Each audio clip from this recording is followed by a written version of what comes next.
in the studio by Johnny, who is on his second radio appearance of the day. Johnny Bailey and former Kilwinning and Bede manager Chris Strain. Strain, how are you? Good. Thank you very much for coming in, mate. It's good to see you again. It was enjoyable having you on the show before, so it's nice to have you back. How's things been? Good. Doing things that I'm not used to doing, like going on holiday during the season and stuff like that. Golfing, that's not very good right enough my golf, but paddle tennis, all these things that you don't get time to do when you're managing a football team. But I enjoy being here today for a wee change. Excellent. I'm going to need to apologise for listeners. We are very loud with the best sounding 7-year-old's birthday party in the world next door, so it's absolutely bouncing in there. But Johnny, tell us a wee bit about your radio show this morning. The guys from our Ayrshire Radio got in touch with me, and they're really looking to expand their coverage of the kind of lower levels in the West of Scotland Football League and stuff like that. So they do a sports show from 10 a.m. to 2 p.m. every Saturday, and the first hour is kind of devoted to covering the goings on in the West of Scotland Football League. So they've asked me to go in and be a part of that as well. So I was doing that this morning. So all of a sore throat at the end of the night probably, but fun, enjoy it. You love talking anyway, to be fair. So, but we've got quite a few games obviously off today with Storm. Amy doing her business last night, but we'll still have, I think, we'll probably have about 20 odd games, so we'll have enough to chat. But the games have already started. We are 3 minutes into the West of Scotland games. We'll all go through our featured fixtures shortly. We'll do a wee bit of PG versus the pundits. I was back to losing ways last week, which was nice. Gunny gave me a bit of doing last week, so that's that. But we're going to go for our featured fixtures for today's game, and the first one we're going to have to. We've got Caley Braves and my mind is slipping me now here because I've been rushing. Caley Braves and Bo'ness and Johnson Burren and Talbot. Obviously, that's dropped out because of the weather. So we've got Caley Braves, Bo'ness, Gartcairn and Whitlets, East Kilbride, YM and Giffnock, Pollock and Bede, and we are now adding in Largs and Greenock, a nice localish. It's still a wee bit of drive for Greenock to Largs, but it's a bit of drive to Largs for anywhere, to be honest. So that is going to be our localish derby. First up, gents, you get to go first. Caley Braves and Bo'ness. Strainy, what are you thinking on that game? It's been a mixed start, I think, for both of them. I think Bo'ness started the season well, but they've fallen away recently and in the best form at this moment in time. Suffered obviously a defeat in the Senior Scottish Cup last week, 3-0 at the hands of Banks of Dee. I think they had a man set off in that game. But they're a good side. Caley Braves, wee bit of inconsistency. I know they're up there at the minute, but they would have liked to maybe push on for last season. They obviously gave a good run and a good account of themselves last season against that kind of dominant East Kilbride side. So anyway, from my perspective, I think that'll be a tight game, and Bo'ness had a wee draw in midweek, which maybe get the show back on the road. So it points to a tight game and two of the teams that you would expect to be up there challenging in that lower league. Who's your thoughts on it? I think I'll take Caley Braves to edge it 2-1. Johnny, what do you think? I would agree with Chris. I would say Caley Braves just because Bo'ness, there's no 1 in 5, plus they played on Tuesday night. Caley Braves are unbeaten in 5, so one team's going the right way, one isn't. With the caveat that the game of Tuesday night, which obviously is take a wee bit out of them. So I think we'll go with Chris on that one. I'm going to agree with both of you. As you're touching on, with Bo'ness are in a bit of poor run of form. That result last night against Banks of Dee, I know that I know really much about Banks of Dee, but I would expect a Lowland League team of Bo'ness's quality who are sitting top 5 to be able to go and beat a Banks of Dee in the Cup. And it looked like it was reasonably comfortable for Banks of Dee based on the scoreline. So I'm going to go for the same. I'm going to go for Caley Braves in that one as well. Gartcairn and Whitlets, I'll take the lead on that one. I'm struggling to see anything but a Gartcairn win. 4 each in the first game of the season between the two of them. We had, I think, Gartcairn were 4-1 up, finishes 4 each. There was a wee bit of contentious decisions in that game as well, for what I'm hearing. So I'm going to go for Gartcairn in that game. Johnny, what's your thoughts? I think Gartcairn should win that game. Talking to Ryan McStay, the Gartcairn manager, every week I speak to him, he still goes on about how he has nightmares about that Whitlands game and how they never picked up 3 points after they 4-1 up and ended up drawing 4 each. So I think they'll be really, really fired up to make sure that they right what he sees as a perceived wrong and gets the result today. And the goals that Willis are conceding, I think Gareth Cairn will win the game. Strainy, what do you think? Gareth Cairn are a good side. Whitlock's are obviously finding their way in the league and whatnot. It was a good result last week, 3-0 down to Winton Rovers, came back and get a point. So spirit there, they're scoring goals. I can see it being a high scoring affair. Again, I'm probably just edging towards Gareth Cairn, but I'm going to throw in a draw there just to be controversial. We'll need to have a decision made between the two. I'll let Johnny take the lead. So Gareth, he's got inside info with Ryan and that. So see, to be honest, I'd already written down Gareth Cairn for the 2 years. So. saves it a bit. Third game, EKYM and Giffnock. There's no a great deal of games on in the leagues, obviously, with most of the cup games. So we're looking at that one in the league. For me, it's quite an interesting game. So Giffnock have had a really poor start to the season in my eyes. I think that I was expecting a bit more for them. First 5 games of the season, they've not picked up any points, but they've won the last 5, beating the likes of East Kilbride, Thistle in there as well, who East Kilbride are having a really, really good season so far, only having dropped 2 points. One of them being East Kilbride YM in the derby in a 3 each game when they were 3-0 up. I think East Kilbride YM, it's 9th and 10th in the league. The YM they're starting to find their feet a wee touch, picking up the odd result here and there. The last couple of games they've had 2 cup games against the Thorn and Nielsen, which they lost, which isn't a great deal, and then a tight defeat against Fairleven last week. I think I'm going to go for Giffnock to keep up their recent unbeaten record, but I do think it's going to be a draw, so I'm going to go for a 0-0 on that. And we have a goal in our Cumnock game. Cumnock are 1-0 up. Just had a message here. Thanks for the message. So 1-0 to Cumnock. We will be updating you with the scores in the games pretty soon. Strainy, what's your thoughts on EKYM and Giffnock? Giffnock, again, I think that young progressive kind of club coming into the West of Scotland League, I fancy them I did fancy them to start the season to go well in the league. They maybe, as you say, had an inauspicious start, but I think they've picked up now. So I would edge towards them, but I think conditions might have something to do with it today. Giffnock, I think, playing that new Astro that they've got there. Whereas I think is it a grass? No, it's actually quite a nice Astro Park that EKYM have got. Mixed up. There's that many East Kilbride teams. So you think East Kilbride Thistle play on the swamp? Yeah. So the YM play quite a nice Astro pitch that suit both teams. I'm going to go for Giffnock. I'll edge towards Giffnock. Johnny? I am happy to go with there with Chris in that one, just because I think, as you said, both teams, their records are the same. Do you know what I mean? They've both played 8-1-3, lost 4, drawn 1. So they're really kind of tightly matched in the table. And I think with the KYM losing the last 3 in the bounce, Giffnock going in the right direction. So happy to go Giffnock in there. Strain, I'm going to start with yourself on this one. Obviously, your previous club, Beith, in the Paul and Beith game. It's no a league game, but both teams having quite a tough start to the campaign. Where do you think this one's going to go today in the Cup? 2 teams in a huge transition phase. Both of them obviously still trying to find their feet, still trying to find consistency. I think Beith edged it out at the start of the season at Newlands Field.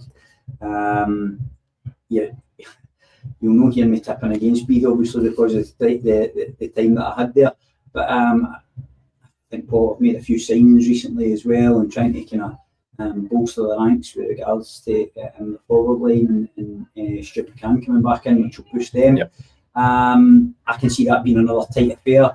I'd like to think my old team will maybe edge it, just so I'll go for a narrow Beith win. Johnny, what do you think? I would agree, just because I think Pollock just really struggling to score goals. You're right, Chris, they 1-0 at Pollock at the start of the season. So they'll go into it with confidence knowing they can go there and get a win. A good draw with Largs last week in the league for Beith, going down to Largs on Friday night and getting a 2-2 draw. So they're in a wee bit of confidence around about them. So Pollock. Sorry, Beith. Just going to contradict everything you just said there. So I'm picking Pollock. I'm going to go, same as yourselves, guys. I'm going to go for Beith to win. I think that Pollock are having, I know both teams are having a tough season, but with Beith, I think that Mick Dunlop's obviously had a wee bit of rebuild and it's going to take him a bit of time to get it. Pollock, on the other hand, I feel that they're miles off where they were before. And I know we speak about it regularly, there's different circumstances, maybe financial constraints and stuff like that, but I don't feel like they're performing well enough and losing too many games. So I think that Beith will nip that one as well. Moving on to our final game, it's a cup game, Largs and Greenock. I think that Fleming's done a great job at Greenock, and I touched on it last week with Gunny on the show, that I think that clubs higher up should maybe be looking at guys like Flemmy and there's certain other managers who are doing really well with very limited resources, but we keep getting the same merry-go-round at the top end of the tree where guys will not do particularly well and then get another job within weeks of that. But I think that Arnie's Largs team are going to have a bit too much for Greenock today, particularly down in Largs, so I will be going for a Largs win. Johnny, what's your thoughts? Same. I think Largs will win. I think Greenock are going well. I agree totally with what you're saying about the managerial stuff. We spoke about it in the show last Sunday with Thomas Devine on the back of Kilbirnie and looking for the new managers as well. So I think Largs will just be a bit too strong for them. But I think it'll be a reasonably close-ish game, but I think Largs will just do too much for the end. Yeah. Can I see by Largs? I know Fleming's doing a good job at Greenock, but can I see by Largs? Arnie just becoming a papa as well, so. Oh, is that right? Aye, Arnie. Congrats to Arnie. So he's got a wee congratulations in that one. So he'll be doing there for the joys, but I would imagine the wind will be blowing. So it could be the ball coming back or the goal if we go kick stuff today. So a bit of tight affair, I would imagine, and as you say, it's fairly local in terms of proximity to each other. So a wee bit added spice with a derby, but I just can't see by Largs. I think it's. We actually got a game abandoned down there once because that happened when I was at Troon. Scott Johnson took a bit of kick and it back out receiving the referee said that days. Do you know, I was something I was actually thinking about last night when occasionally I try and be prepared, even though this is the least prepared I've been for a show today. And I was thinking about asking you, has there ever been a game where when the wind has played a factor? You talked about, I remember when I was at Cowan and we played Hurlford down in Hurlford, and we had one of the games where Fraser Stewart was our goalkeeper at the time, taking goal kicks, and it was Grupp catching and coming back out for a corner. And I remember getting taken off in that game and it was one of the only times I've ever been taken off and thought, I'm quite pleased to take him off. This is horrific today, and it was a horrible, horrible game. The thing is, well, though, it's not just because of the storm. The wind blows at Largs. The best of times. So you can't really, you've got to expect that when you go to Largs any time of the year. It's definitely, it's great in the summer. When's the worst conditions to play? Oh, horrible. You can take the rain and stuff like that, but you're 100% right. Torture and then the cold added into it. It's just that's a day for centre halves. Really. Don't put the heating. The strikers have got to bring the ball down and try and make something happen. That's why the games are usually 0-0 in these conditions. It's also for centre halves the only concern you have is I think I'm going to maybe commentator's curse here, but you get a lot of goals in days like this as well because you're getting defenders. I think right, I'm going for this, and it's just straight at the top, and it takes you away. Set pieces huge in a day. Oh, particularly, I mean, if you've got a nice crosswind and you can just whip the ball straight into the box, it could be massive. As I touched on, we've got the Cumnock goal already. St Cadoc's have taken the lead after 8 minutes against New Mains. It was John Craig with a goal for Cumnock against Ardrossan. Whitlets are 1-up against Gartcairn already. Now St Cadoc's are 2-up against New Mains there. So it's looking like it's going to be a difficult day for New Mains already.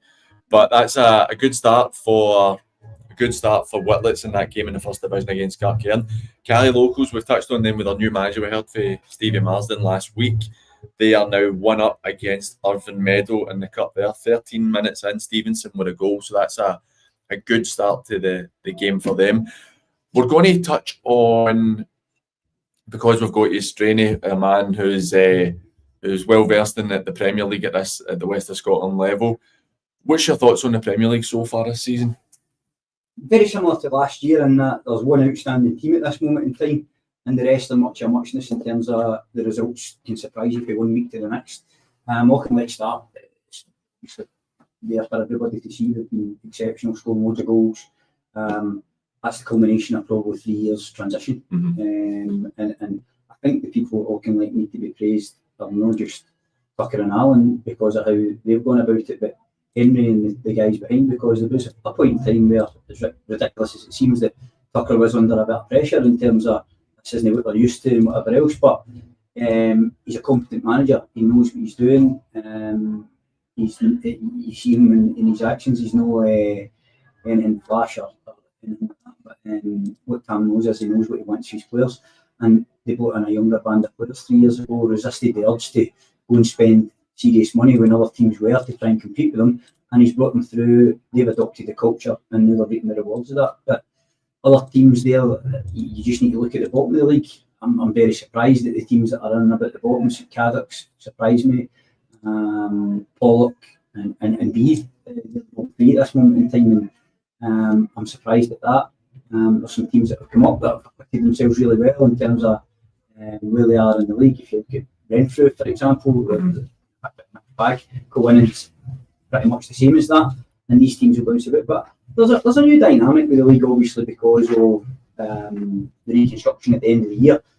And what you will find is when teams start to look as if they may miss out in that top 8, then the pressure will build. Mm-hmm.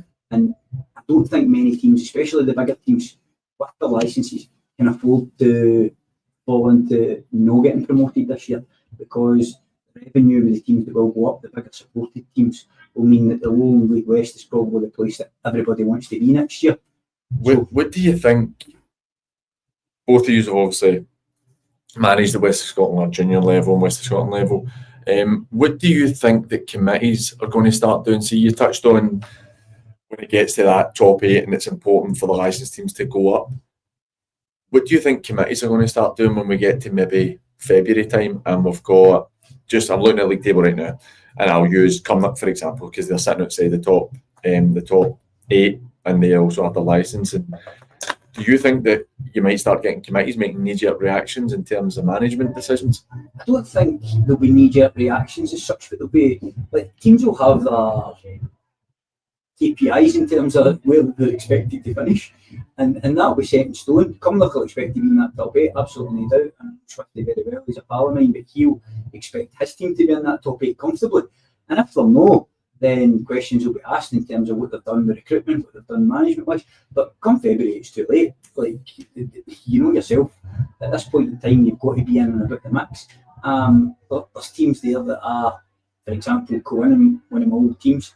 I think Kevin's done a great job and he's got them ahead of the curve and where they should be. But they will want to be part of that top 8, and that will be something that they'll be stressing to him. And that brings its own pressure, because if you look at where they were towards the end of last season, they get promoted because of BSC scenario. Yep. Then he's probably had a rush in terms of recruitment to get his team on the park. They'll be adjusting to the league, adjusting to the players, and now they've got this added burden of you need to finish in that top 8, and that's a difficult thing when you're building and developing a squad.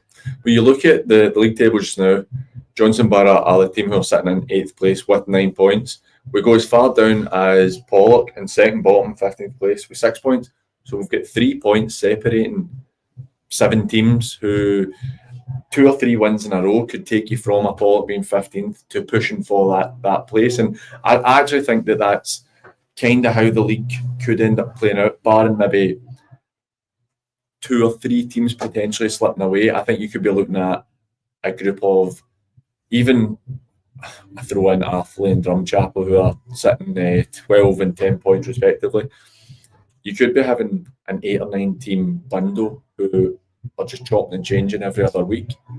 Again, last year there was maybe 1 or 2 teams that were adrift at the bottom of the league, and Shorts made that run to keep themselves up.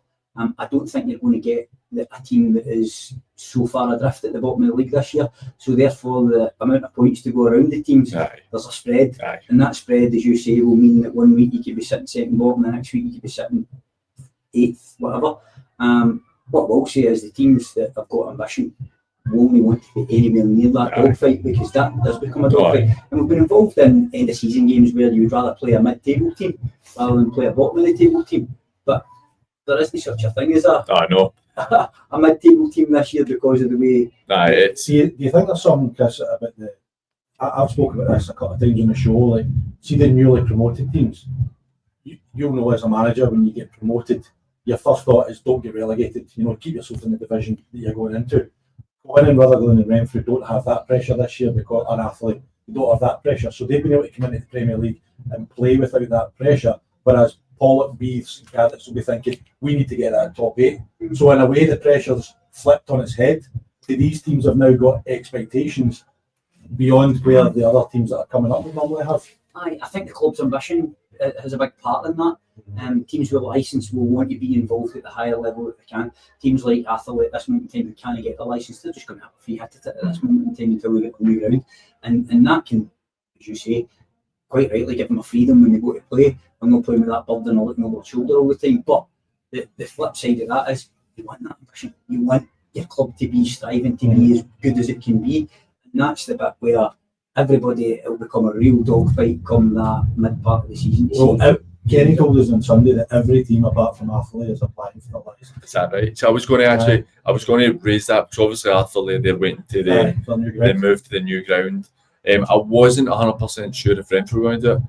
Well, Kenny said they've all started the process. So. See, for me, I'd imagine it won't be that much an arduous process for Renfrew to do it because what they've got there, everything's pretty much there. Obviously, a wee box needed ticked and stuff.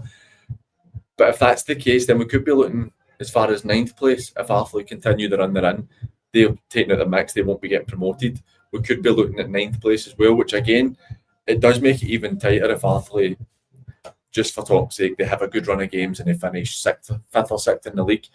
Where you're looking at, that brings in another kind of change in the dimensions of who can actually get themselves promoted, and it does make it interesting.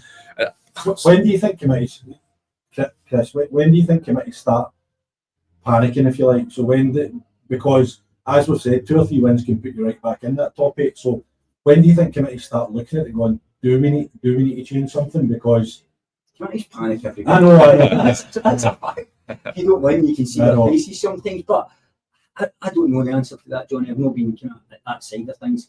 I think from a football manager point of view, you start to look and go, if you go on a run, when it's out of your hands, that's when you start going, oh dear, we need something to fall in our favour here. And then it's probably too late by that time. So to take it out of the equation, you should be looking to go, right, okay, I want to finish the top 3. And if you're not in the top 3, then you're starting to go, right, I'm looking over my shoulder again. But that's the way to take yourself out of the equation, is have the ambition to look up the way rather than looking over your shoulder. Because that is, I'm saying that from 8th to 15th, we're looking at a 3-point gap, which can obviously be overturned in a matter of weeks. On the flip side, you're talking about top 3, which obviously technically doesn't matter this season. But there's only 6 points separating the top 3 in 8th place, so it shows how ridiculously tight it is. We've got a couple more goals coming in. The lead for Cali Locals didn't last long. 3 minutes, Irvine Meadow reply. It's 1-1 in that game. Glenvale have taken the lead against Lugar.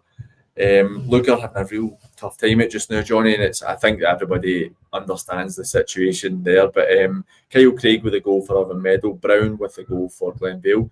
Cumbernauld have gone 1-0 up against Maryhill. It was Ali Love with a goal for Whitlets against Gartcairn.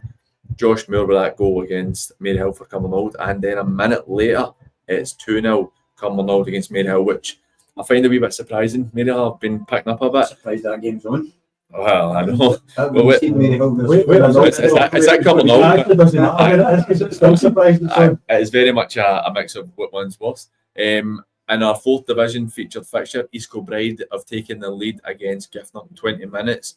We've got an injury in the large game. Travis Stracy is on for Will Sewell, so hopefully that's not too serious for Will, but I think that's something that will help the Greenock defence. Will's always good for a couple of goals. St Cadoc's now 3-0 up after 23 minutes, so that game looks dead and buried early doors in that one. But well, you mean still on the way back for Campbelltown? How bad was that last week, getting the game against Campbelltown, and it was abandoned at 3-0 to New Main, so they've made that journey through. I know there'll be a decision made by the board about whether that'll be replayed. I think they'll probably wait until they get closer to the end of the season and see if it's going to matter. Basically, no, genuinely, I do, and I think they've done that in the past. Is that something they should be doing, though, is waiting? I know, but I think it's a sensible way to do it, for because I was talking to Thomas on the show on Sunday about the costs and the implications. It was raining. I just looked at the picture. So they inspected the pitch at 7:30 in the morning. They said it was okay. It was fine to travel. The referee turned up before the game, said the pitch was fine, which it was, and then almost as soon as the game started, the deluge started. How long was played? It was 70 odd minutes. Listen, let's not be details. I think we get away for we look at rules and whatever else. Common sense. The game. But so I think they are going to apply a bit of common sense though, and if it's not a game that's going to impact the top 8 positions, I think we'll probably just award the victory to New Mains by the sounds of it. That's part of the problem is where I agree. Common sense is Campbelltown played 7, lost 7, scored 4, and conceded 29. They weren't catching it, but then you have the concern of Vale leaving playing off Invictus, Vale leaving off 3-0 up, both of them looking to try and win the league title, and this happens again. But Vale leaving have just had a man sent off. You end up taking another factors. I know I'm being a bit devil's advocate, if but you get to March, I would say or whatever. I've still got a bee in my bonnet because I played in a surely not. played in a testimonial last week, and somebody showed me the league during COVID when Talbot got awarded the league and we were top of the league. I think we were something like Talbot were 8 points behind us. But the games played. Yeah, and point. we were awarded the league obviously, but they had to win 8 games to go 4 points clear of us. And I was thinking, at the time I was one of the things. And I look back and now that's a decision that was made, and I'm going, well, you make a precedent, you make these decisions, and you have to live by them. Was that back in the conference days, or was that the first year of the? Anyway, it was similar. But anyway, it's 5 years later, and it still plays a part. But to be honest, it's understandable because there's no guarantee that you're going to go and win those games. No, but I think you're right. I think you've got every right to leave at the time. I think it was one of those things where we all kind of looked at it. What's the best way? What's the best solution? And I don't think there would have been a right sort of a solution that everybody was happy with. But I certainly wasn't in favour of awarding teams titles on the basis of what they might do.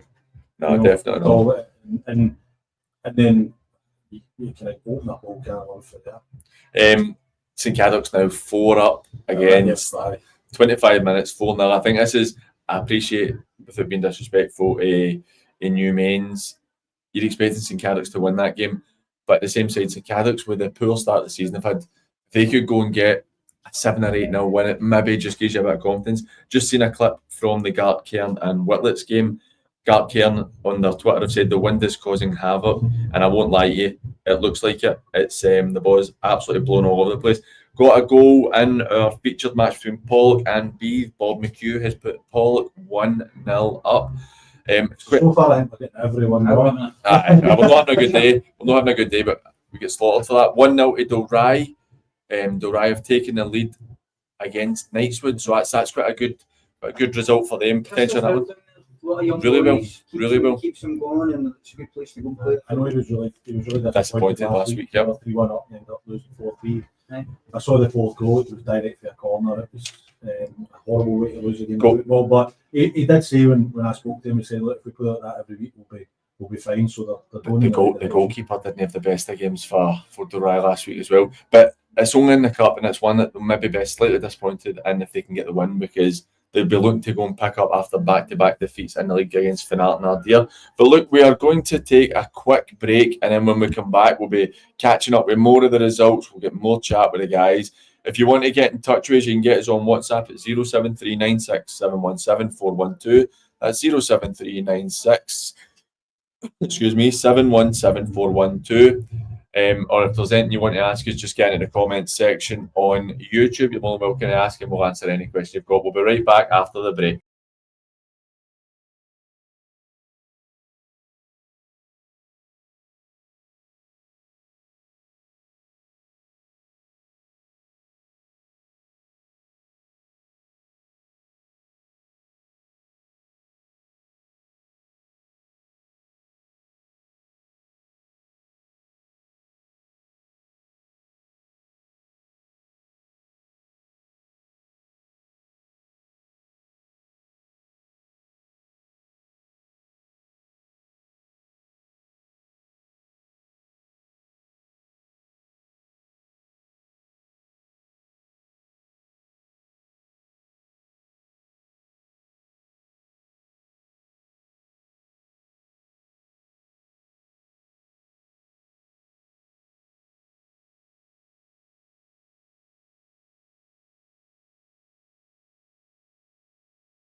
Johnny Bailey, and Chris Strain.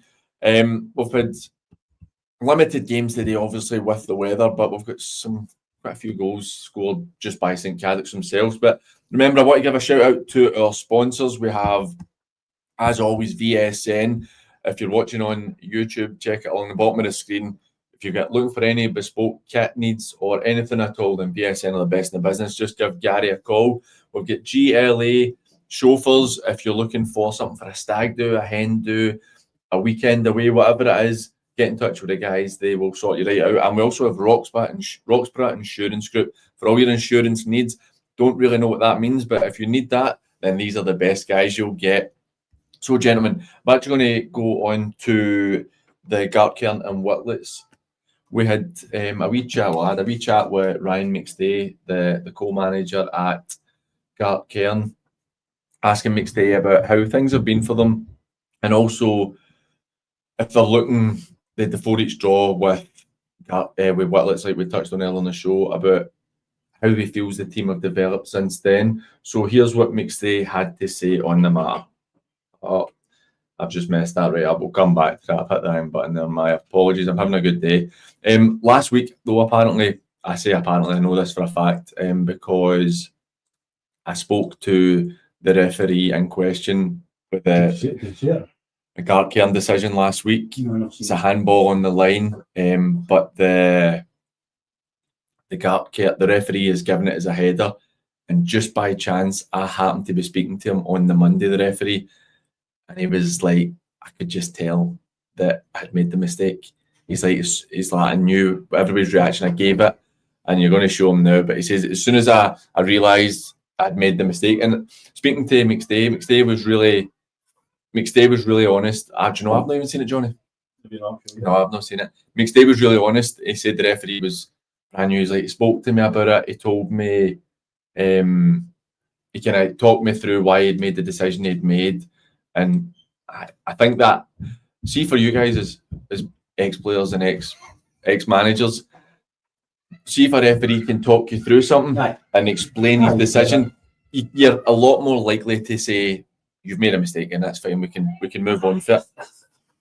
There's two things, and again, I don't want to get into too much of referees, but hard enough joke, and we make it certainly more difficult for them acting like wins at times. But when you make a howler, they almost know themselves the reaction of the players a lot of the time. But if they've got the grace and the wherewithal about them to have a chat to you about that, then you can take it. If they don't do it on purpose, and when you look at that there, Johnny, that's probably slowed down or slightly slowed down, but at real time, I don't know if you see a few, whatever else, you can't give it if you don't see it. It looks fairly obvious to us looking at that camera angle, but you don't know what his angle or how he's improved or anything else. So if the boy's made a mistake, he's made a mistake. If he's got the grace to admit that, then he'll be a better referee for it in the long term. And to be fair to Ryan, he did say to me on the Sunday, he said, look, I'm no, we didn't do enough to win the game. So it wasn't as if he was saying, that's cost us the game, that's cost us 3 points. He was gracious enough to recognise that they probably didn't deserve to win the game. So shows a good level of maturity that they're not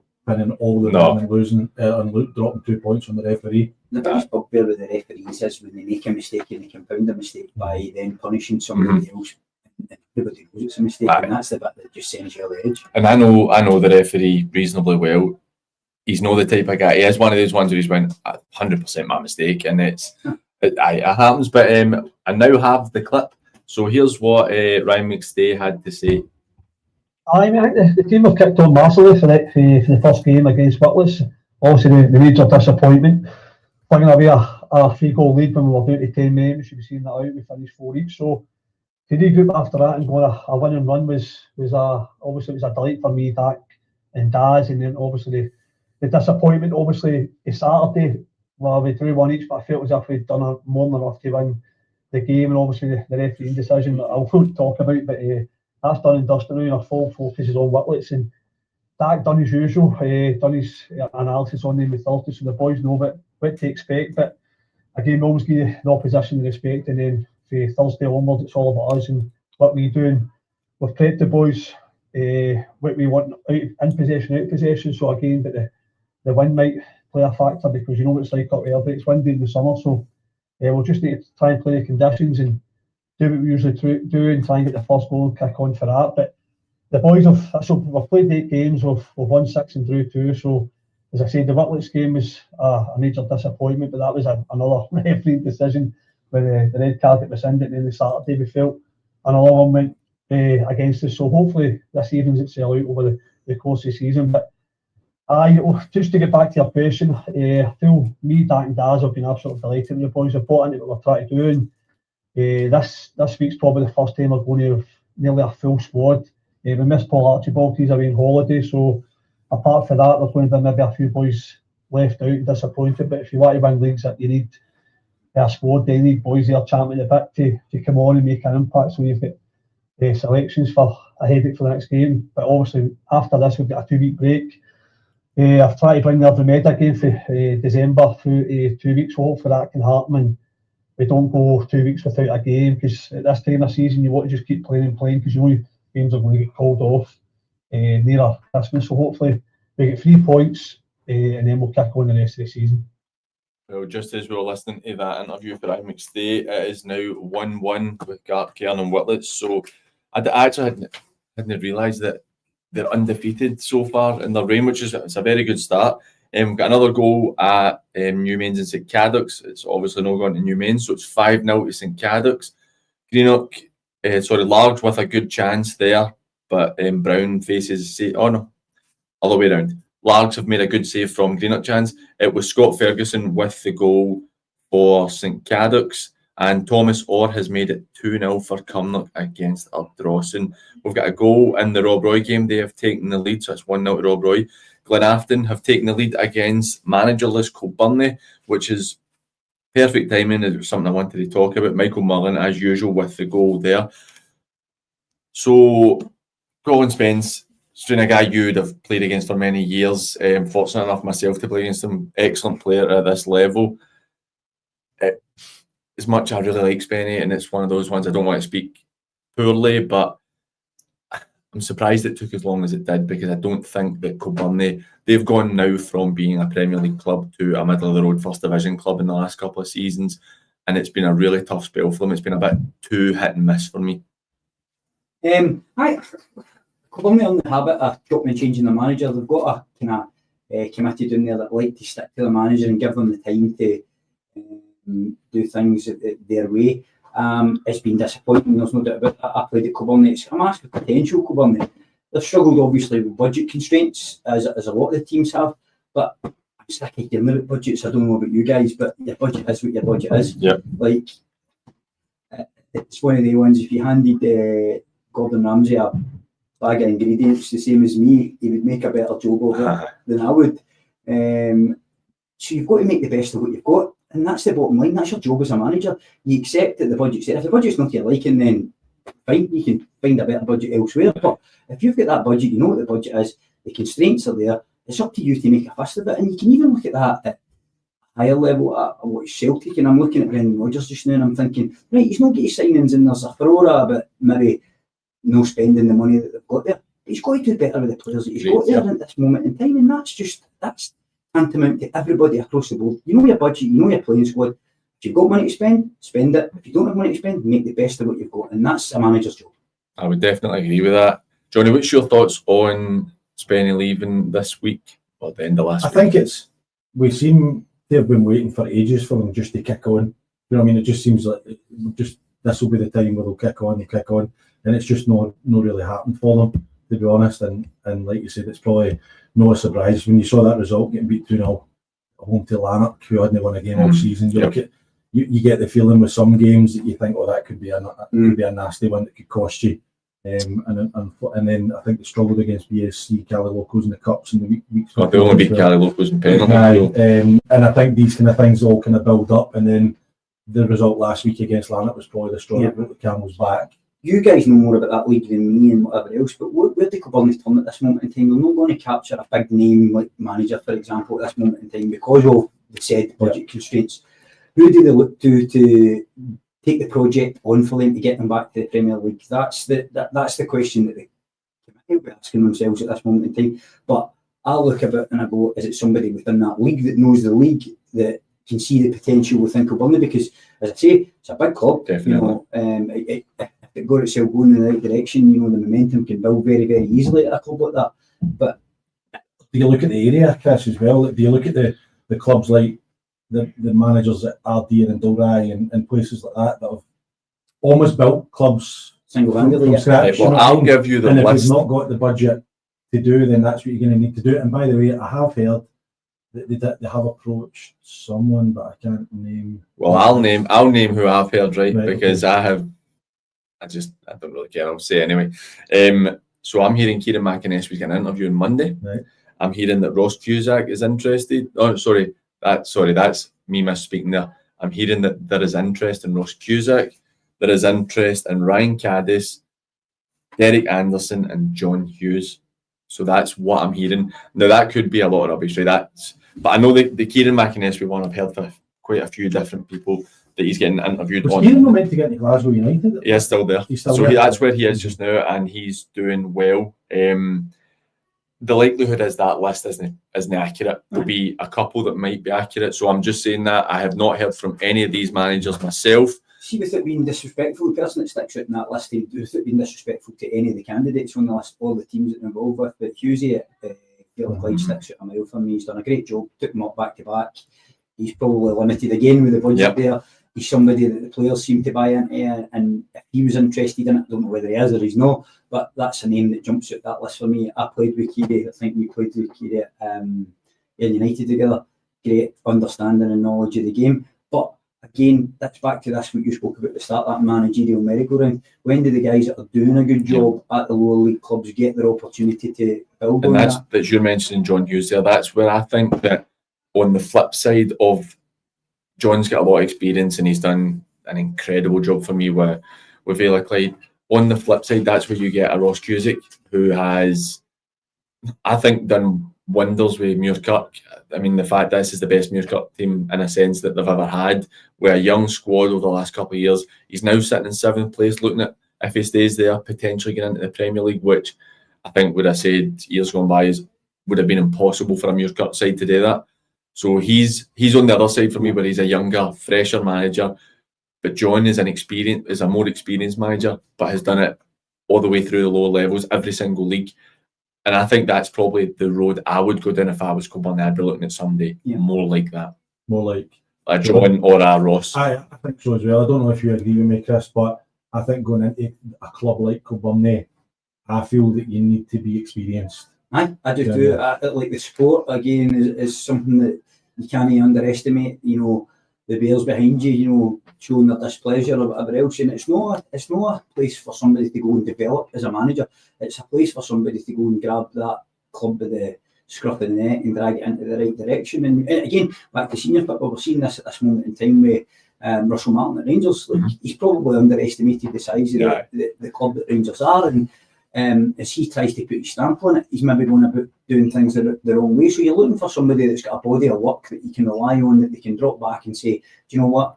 He's got a track record and he can take the club forward. And I think Hughesy fits the bill in that. But there's other good managers out there. Just the Muirkirk thing. Sometimes clubs look at play managers and different things. And I know Muirkirk, when they had a decent wee spell the last time, I think the manager then went to Nielsen after that, and it didn't quite work out for them. And people can be put off that.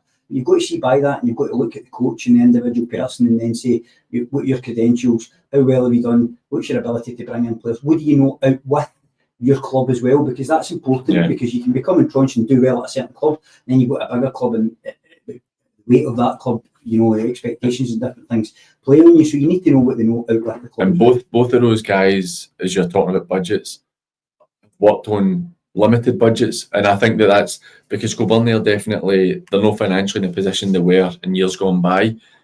So I wonder if that's something that the Kilbirnie committee would take into account and say, well, these guys have done remarkable jobs with, in quotation, smaller clubs than us, but with maybe a similar or a smaller budget. And I think that's something that they really need to take into account. I think they will. But you're right, it needs to be somebody with strong shoulders that can stand up, and the experience that John's got throughout the game. He's been around for years, many different clubs and stuff like that, so he knows. That's another thing. But well, it was you that done it. So. I did. I gave you my list, and I don't know how accurate it is, but it's what I'm hearing. But I think it's good that they go and identify something and go and get them. I'm fed up with teams putting out things on their social media saying they're looking for applications. Well, I've had that because it's just because see if you're a club, especially maybe at the lower levels, maybe 4th, 3rd division, where you've got absolutely nothing, and then you're looking to try and get something and build it. But see if you're a club like Kilbirnie or whatever, go and identify candidates that you think can come and do the job for you and go and get them. Because they're a big club at their they're level. not John's morals are not gonna. I wouldn't imagine he would apply for a job at Kilbirnie. But if Kilbirnie pick up the phone and say we're interested in speaking to John, then maybe that's a different conversation. See, on the flip side of that, Johnny, some of the clubs, I think the way the licensing structure works, have to go through an application process, Right, yeah. But still, it's the same. Look at Brighton, for example. Brighton will know if their manager's successful, it'll get picked off for one of the big boys. They'll have somebody in mind right away to go and approach. And if it's not that, they'll have a checklist, a list of managers or potential candidates that they'll go to and say, are you interested in the job? Apply for the job. You've got a right good chance of getting it. Aye. And that's the difference between just putting your finger in the air and saying, well, we'll see who applies for this. Because you hear the odd story as well where the application process, I heard, again, this is second-hand information, so you never know how accurate it is, but I heard that at Gartcairn, when Mick Dunlop got a job, he was interviewed as a courtesy to somebody. They had somebody else that were pretty much lined up. Mick's knocked out of the park and got a job, got them promoted. Obviously, didn't work out in the end. But sometimes that's the benefit of it. But I agree with you, Johnny. You've got to see, so it's all relative to levels, but Kilbirnie are a big club at our level, and they should be in a position to say, because let's be honest, you know that you're going to get 15, 20 applicants for that job, right? And you'll get a group who they're never going to get it. Then you'll have a wee group that they might consider interviewing, and then there'll be a wee 3 or 4 that they're like, nah, this is probably where we want to be wanting. Because I've had it before. I don't hide on this show that I have applied for jobs in a couple of years ago and stuff, and you're talking about the application thing. I applied for a job, was told on the Saturday night I was going to get an interview, and then on the Sunday I was told that they'd already given the job to somebody. And that's fine, that's the club's prerogative to do that. But you should, I think most clubs, if they're going to take a decision like this, because this isn't just happened because they lost to Lanark, this has been known for weeks. I think that if we lose these certain amount of games, we're going to have to go elsewhere. Gordon Ronnie's been about the game long enough, and Gordon will have people that he has in mind that he would like the club to take forward. Because there's 2 questions you've got to ask yourself with Kilbirnie: where do we want to be? How are we going to get there? That manager that's going to take us there is what we need at this moment. And what you're saying about the Premier League clubs, Kilbirnie have to get in that top 8. They have to get in that top 8 in the 1st division. I mean, people find other things to do with their Saturday.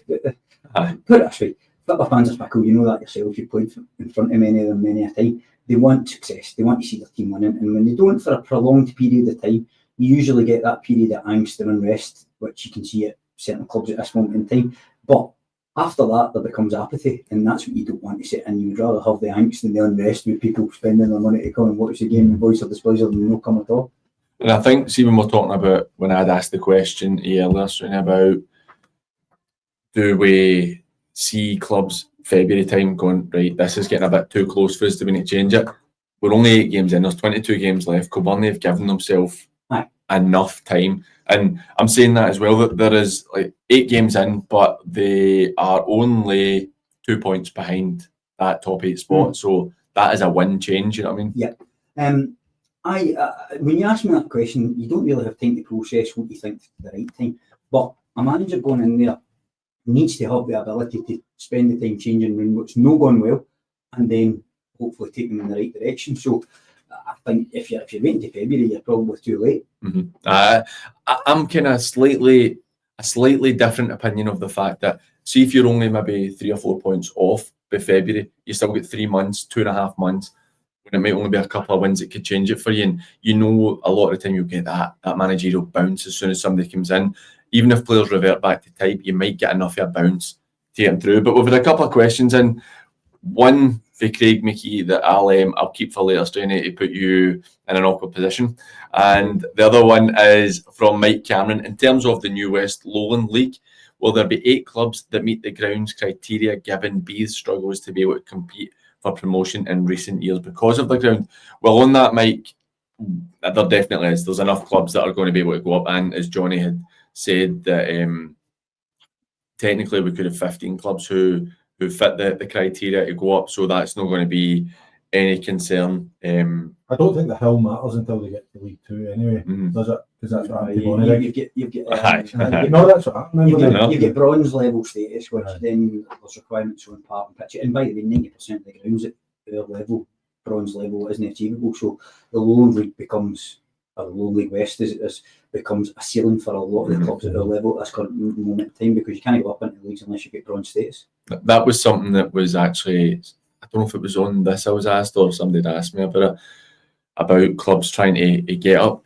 Now, we're looking at a huge chunk of clubs don't have the criteria, but a big group of that clubs use them since they're thinking about doing the New Mains.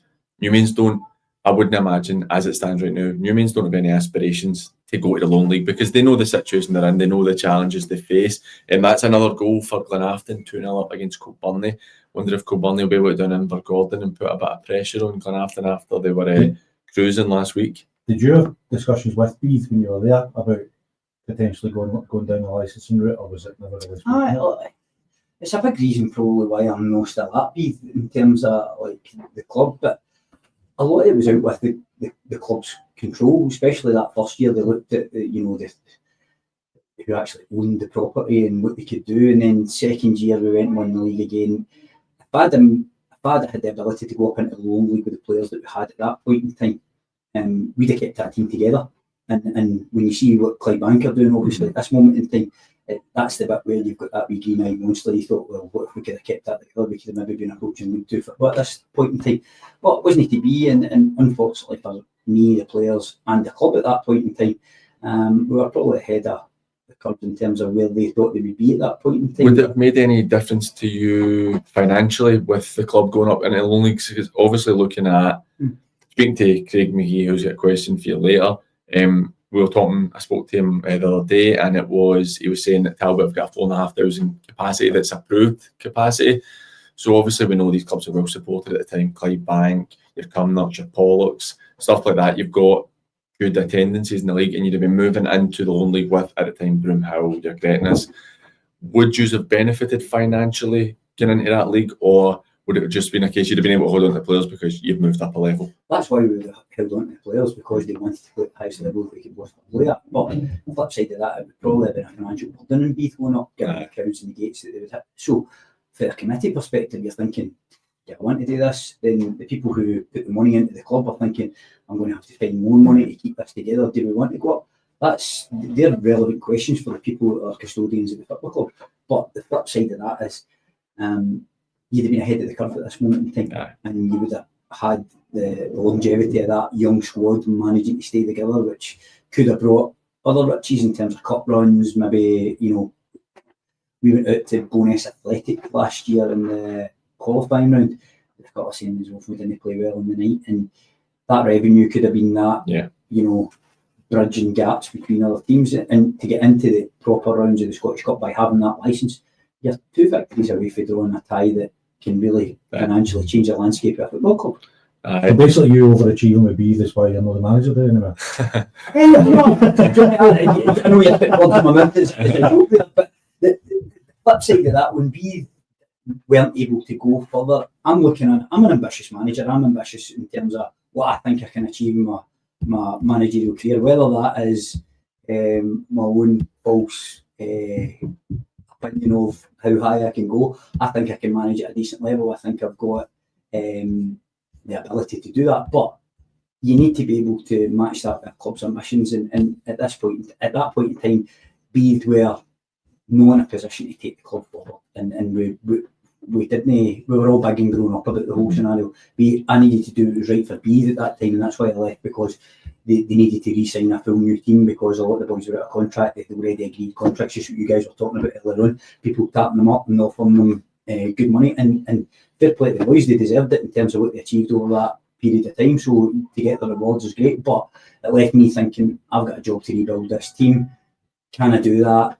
And what's the point in doing it if we can't? Well, this leads us on perfectly to that question. So Craig McGee said, with Straney on the show and hotly tipped for 2 big spending clubs in the Premier are both having difficult league starts, is there any interest?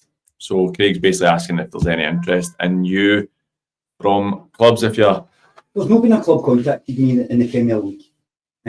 I'll be perfectly honest. And you know, when people are in a job, it's a very difficult kind of thing. We spoke about this off air just when we were coming in, that there's clubs will maybe approach, like they're talking about Brighton and stuff like that, they'll maybe approach people in the background. If things don't go well for this manager, would you be interested in a post, blah, blah, blah. Happens with players.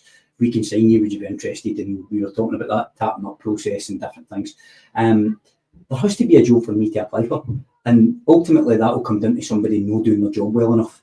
Because committees, as you say, if they're ambitious, they might look at me and say, well, you've had relative success at a level, we'd like to see what you can do with our team. I'd be all for that. However, the flip side of that is I want to go to a team that want to progress and allow me a chance to showcase my ability. I'm hugely ambitious. I want to be at ambitious clubs, and ultimately whether or not you get that gig is down to time and place. So Wishaw, we're waiting on Wishaw getting in touch with you, Straney, and then that's maybe where you end up. But that... See if you're looking to get back in, would it have to be a team in the Premier League with those ambitions, or if there was a first division team, for instance, that could meet those expectations of you? Project, certainly if there was a project there that the club were thinking, well, we're in a position we don't want to be at this moment in time, but we can see ourselves moving through the leagues, and they're aspirational in their approach, and infrastructurally, there's something that I can sit there and go, right, okay, I can see myself being here. There's been clubs approaching you think, I may take the opportunity and go there, but if you're not all in, you're not doing yourself justice, you're not doing the club justice. So you have to be convinced that the project's for you. And I've had a project we could win, and taking them to the I don't like talking, it sounds like I'm just talking about myself here, but we took them to the bottom league all the way up, did relatively well. Then we've had relative success with Beath in a short period of time. There's no guarantee of success, but I think I know this level well enough to know that I can make a fist of it wherever I go. I think that, it's one of those ones. It's good having the honesty for you, and it's nice seeing it.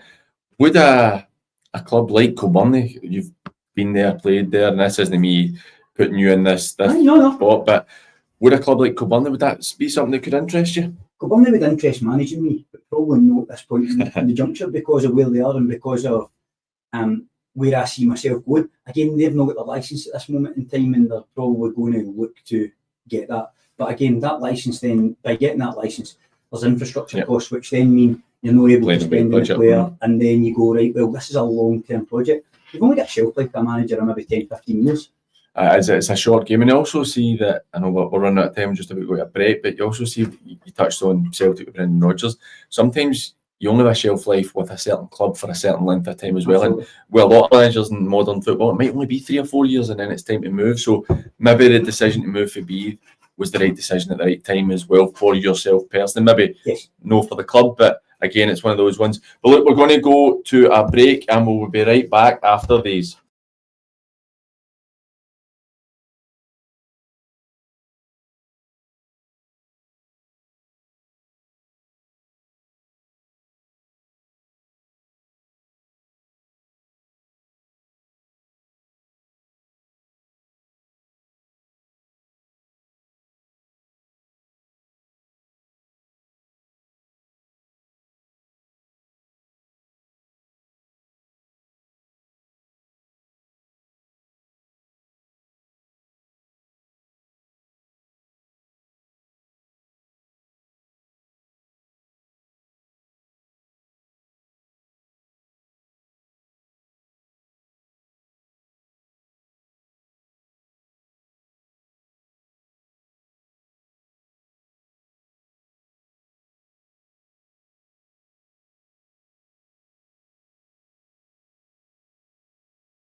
And Chris Strain in with me. We've had some good chats, to be fair. without having a lot of football in a day, we've got some half-time results in the second halves are just about to kick off in the west of Scotland. And we also have our first halves kicking off in the Lowland League. We're going to hear shortly from the Giffnock manager, John DL, as they're one of our featured fixtures. They're still trailing to East Kilbride YM. 4th division, straight something you kind of touched on where the lower leagues is maybe something that you have a massive amount of knowledge in, something that myself and Johnny, I think that particularly myself, I really enjoy the 4th division. I like the new teams being in. I like that there's not much money in it, that there's an overemphasis on young players, and I think it's so important. Johnny, how do you see this 4th division playing out this season? I think Culloch, the start of the season, Culloch's had, and we spoke to Thomas on Sunday about the start of the season they've had and how well they've been going, and I actually put the question to him because they were due to play St Roch's today. They've lost the Ardea, they lost the Auchinleck, they lost the Gretna. St Roch should have been a tough game as well, and I was kind of saying, how do you keep the morale up, if you like, because although you've had a great start to the season, it's technically could be 3 or 4 defeats in the bounce. And he was just saying that he's got full belief in the togetherness of the squad and how they've picked up wee things from those games that they've played against the teams in the higher level. But I think for me, East Kilbride Thistle seem to have just kind of creeped up on everybody, which is really interesting and looking as if they're going to be in a good place to challenge. I was a bit surprised at Irvine Vics start to the season. They started the season really well. Again, we talk about this so often, and it's probably something, Chris, you'll know that does your head in, is they just concede too many goals. You know, they score for fun, but I think they've got the second most goals conceded in the league, and you're trying to win a league. I was talking about this earlier on the day to go in assistant manager in that centre half's the hardest position to fill in football, and it's purely and simply because of academy football, and that we have a bigger emphasis now on players being able to handle the ball and being able to defend in that. And in a good sense, you obviously be able to handle the ball and have technical expertise. But when you play a level of football where the ball's getting rammed in your throat, you need to be able to head that ball, you need to be able to kick it, and sometimes you need to be robust and strong. And again, centre forward and centre half, the 2 positions in football that are the hardest to fill at this moment in time because of the way we structure development football in this country.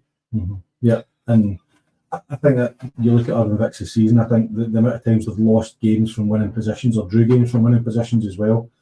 So I imagine Ben will be right in his brains. Ben will be pulling his hair out, but he's got, I mean, it's funny, but Sean McElroy's playing there. I know. Sean's 38, 39. I was going to say. I think Sean's a year or 2 older than me. So Sean's went back in there. He's fits fiddle. He's a PT and he's his own business and whatever else. But there isn't that young centre half coming through, that young Johnny Bailey coming through that can go and get his big ugly head in the ball.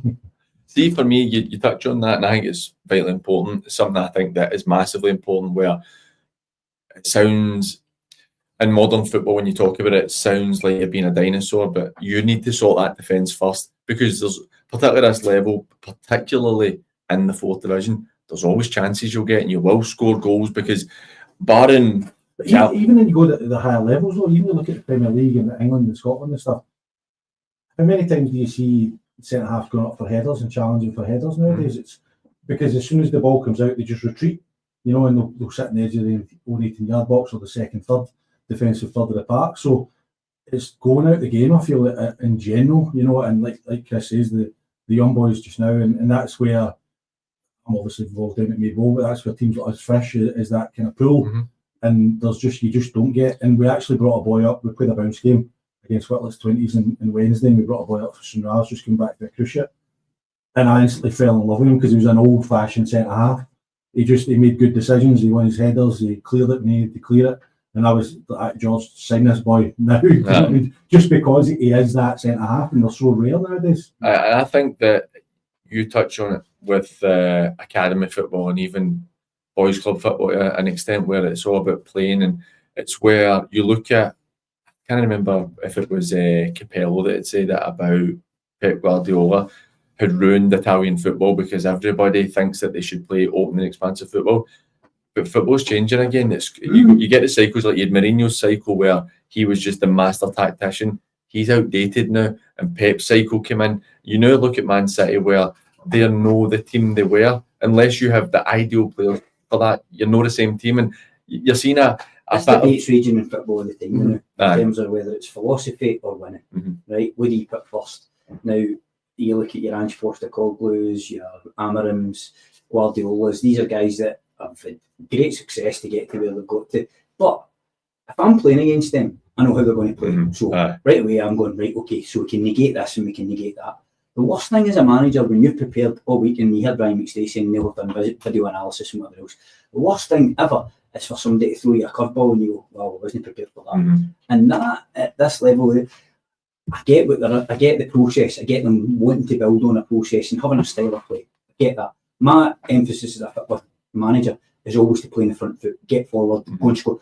Teams score loads of goals. But if you're leaking them at the back end, it's pointless. And defenders win leagues, strikers win games. Yeah. That is a fact. Yeah. Like if you get a defence that don't concede goals, you will win more games than you lose. But how do you build that in terms of, are we too defensive? How do you get that balance? There is offence and defence. They're the two biggest bits in football, and that middle bit that everybody talks about in that buzzword is transition. Now, if you can't do these three things, attack, defend, and have transition, and they all blend into one another, then you're done.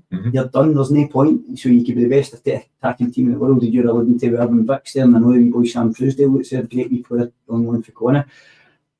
If they can't keep the back door shut, they're not going to go anywhere. because they're scoring over 3 goals a game in the league right now, right? Yeah. And I'd say it repeatedly on this show that at this level, if you only concede roughly 1 goal a game, you will win most games. And that's where, see, if you're a team like Irvin Vicks and you are scoring more than 3 goals and averaging more than 3 goals a game, you should be looking to win a league. I think that's the way it should be the case. But because Johnny, like you said, scored 26, conceded 21 goals in 8 games conceded. Big value for money. No, it's great. It was like Les Mago a couple of years ago when they were throwing 4 eaches and 5 eaches all over the place. And that's where you look at Kaluk on the flip side, scored 9 goals less, but conceded 16 goals less. And if you're not losing goals, you're not losing games. And I've had it as well last season. And as I'll not mind me saying, as with Pally, has East Kilbride Thistle, Erin Conley has East Kilbride Thistle on his Wishaw teams, played a lot of really nice football, but didn't win enough games. And that's why part of the reason he decided to walk away from both clubs. It just wasn't happening for him, and he wanted to coach instead of manage. But I think Fundamentals. Everything comes down to fundamentals, and I've got a kind of theory in my head as a manager. If you get the fundamentals right, you win 8% of your duels, when your spine of your team's strong, don't concede cheap goals. The wee sprinkles of magic sauce at this level are always your attacking players, your ball players. They're the players that make the difference within games. You need 80% of your team to be hardworking, diligent. But if you get that right, you'll not be far away at all. I completely agree. It's something that I think is really important. I was actually going to ask you a question there. Now that you've said you spoke about strikers, it's completely going at my head. But Johnny, like for you, because you were a defender as well, how would your idea on what you would like your team to look like? To me, I was always very like aggressive pressing, but your defenders have to be able to defend. Just you get that defensive base first, and then you build everything from there. Would be the way that I would probably look at it. But I don't really want to think about it too much because I wasn't any good at it, and I tried being a manager and trying to put things in place. So, but for me, it would just be about building that defensive base, like you said, trying to keep clean sheets and then building from there. We've got some goals coming in. Maryhill, after being 2 goals down to Cumbernauld in the 46th minute, they've just made it 2-2. So that is Jordan Duffy with a goal there, makes it 2-0. Still 2-0 to Cumnock against Ardrossan. Rob Roy are now 3-0 up. And in the Lowland League, we have a goal for East Stirling. They are 1-0 up against Cowdenbeath. Cowdenbeath, who obviously fell to Benburb last week in the Cup. That was a very good result. Nielsen 2-1 up against Saltcoats after taking the early lead. Saltcoats I couldn't believe was on. I know, Saltcoats. I know. Maybe I wonder if the wind is what's got it on in terms of It's it's dried the park out a wee touch. Oh, the rain's blown over the park. I've not had it properly. We're still 0-0 in the early stages of Arcali Braves and Bo'ness United, and Albion Rovers have taken the lead against Clydebank. Clydebank have really struggled against the legacy clubs. They had the draw with Cowdenbeath, had the draw with Berwick, and now they're 1 behind against Albion Rovers. That game? That is at Clydebank, so it's a home park. We have another goal in the Vale leaving game. They are 2-0 up. Scott Cowan with a goal there. Leo Curry, Scott Cowan with an assist. Scott Cowan's been doing really well. Just as I'm saying that, Neil McLaughlin replies quickly for Clydebank. That is now 1-1 in that game. Clydebank, they've had a really good start to the season. There was a lot of talk with Linlithgow. They lost the first game of the season to Gallifreydine, which was a bit of a surprise based on Gallifreydine nearly getting relegated last year. But Linlithgow thought they were going to be able to get... They'd appealed because Gallifreydine had played an ineligible player, apparently. Then Gallifreydine appealed that, and it went to the SFA. And from what I'd been told, Linlithgow were believing that it was going to be a 3-0 win for Linlithgow and rewarded to them. That would have got them a 100% record. But it came out, I think it was Monday or Tuesday, that Gallifreydine have been found to have not had any eligible players in that game. So they've kept the 3-0 win, which is massive for Clydebank, because if you're looking at Linlithgow on 33 points, Clydebank sitting on 24, even with the game in hand, it's a bit of a sizable lead that you're having to cut back on a team who, like Dylan Patterson, we're talking about goal scorers. Dylan Patterson, who plays out wide for Linlithgow, is scoring a stupid amount of goals. I watched Linlithgow's highlights in Scottish Cup this week, and I was thoroughly impressed with them in terms of the speed of play through the pitch, size, physicality. They're a team, obviously, that have been in that league now for a few years and are probably building towards it being their time. Yep. Similar to what Clydebank were last year in the West of Scotland League. And I think with Bonnyrigg obviously having jumped the gun and Kelty, the bigger teams through there, Linlithgow were always the biggest team through there when I played. And from my perspective, they'll now see themselves with Bonnyrigg having dropped down again as the next team for the East to go and have a crack at the leagues. And we're talking about goals and goals conceded. Scored 38 and 11, conceded 8. And that really shows the difference there. Physical team, really. And that's something I would say about Clydebank as well, is they've conceded 8 and 10. There's two teams who are defensively very sound. They played each other. Johnny and myself, me and you were through there doing the show that day. They played each other, and it was a 1-1 draw, and it goes to penalties. And it's like, it shows these teams are very evenly matched, and it's going to be very interesting next month when they play each other in the Lowland League. Clydebank have got a good balance. I think we've done that over a period of time. We've got a strong defensive unit, 2 good goalkeepers there. Midfield, they had a wee sea change probably about a year ago, where they went from, I would say, players that get about the park and whatever else to probably pragmatic players in there, like the boy Cairns, who very good player, can pass the ball, but diligent in terms of his defence. And just what you spoke about earlier, Johnny, when it's one to go and put your foot through the ball, we'll go and do that.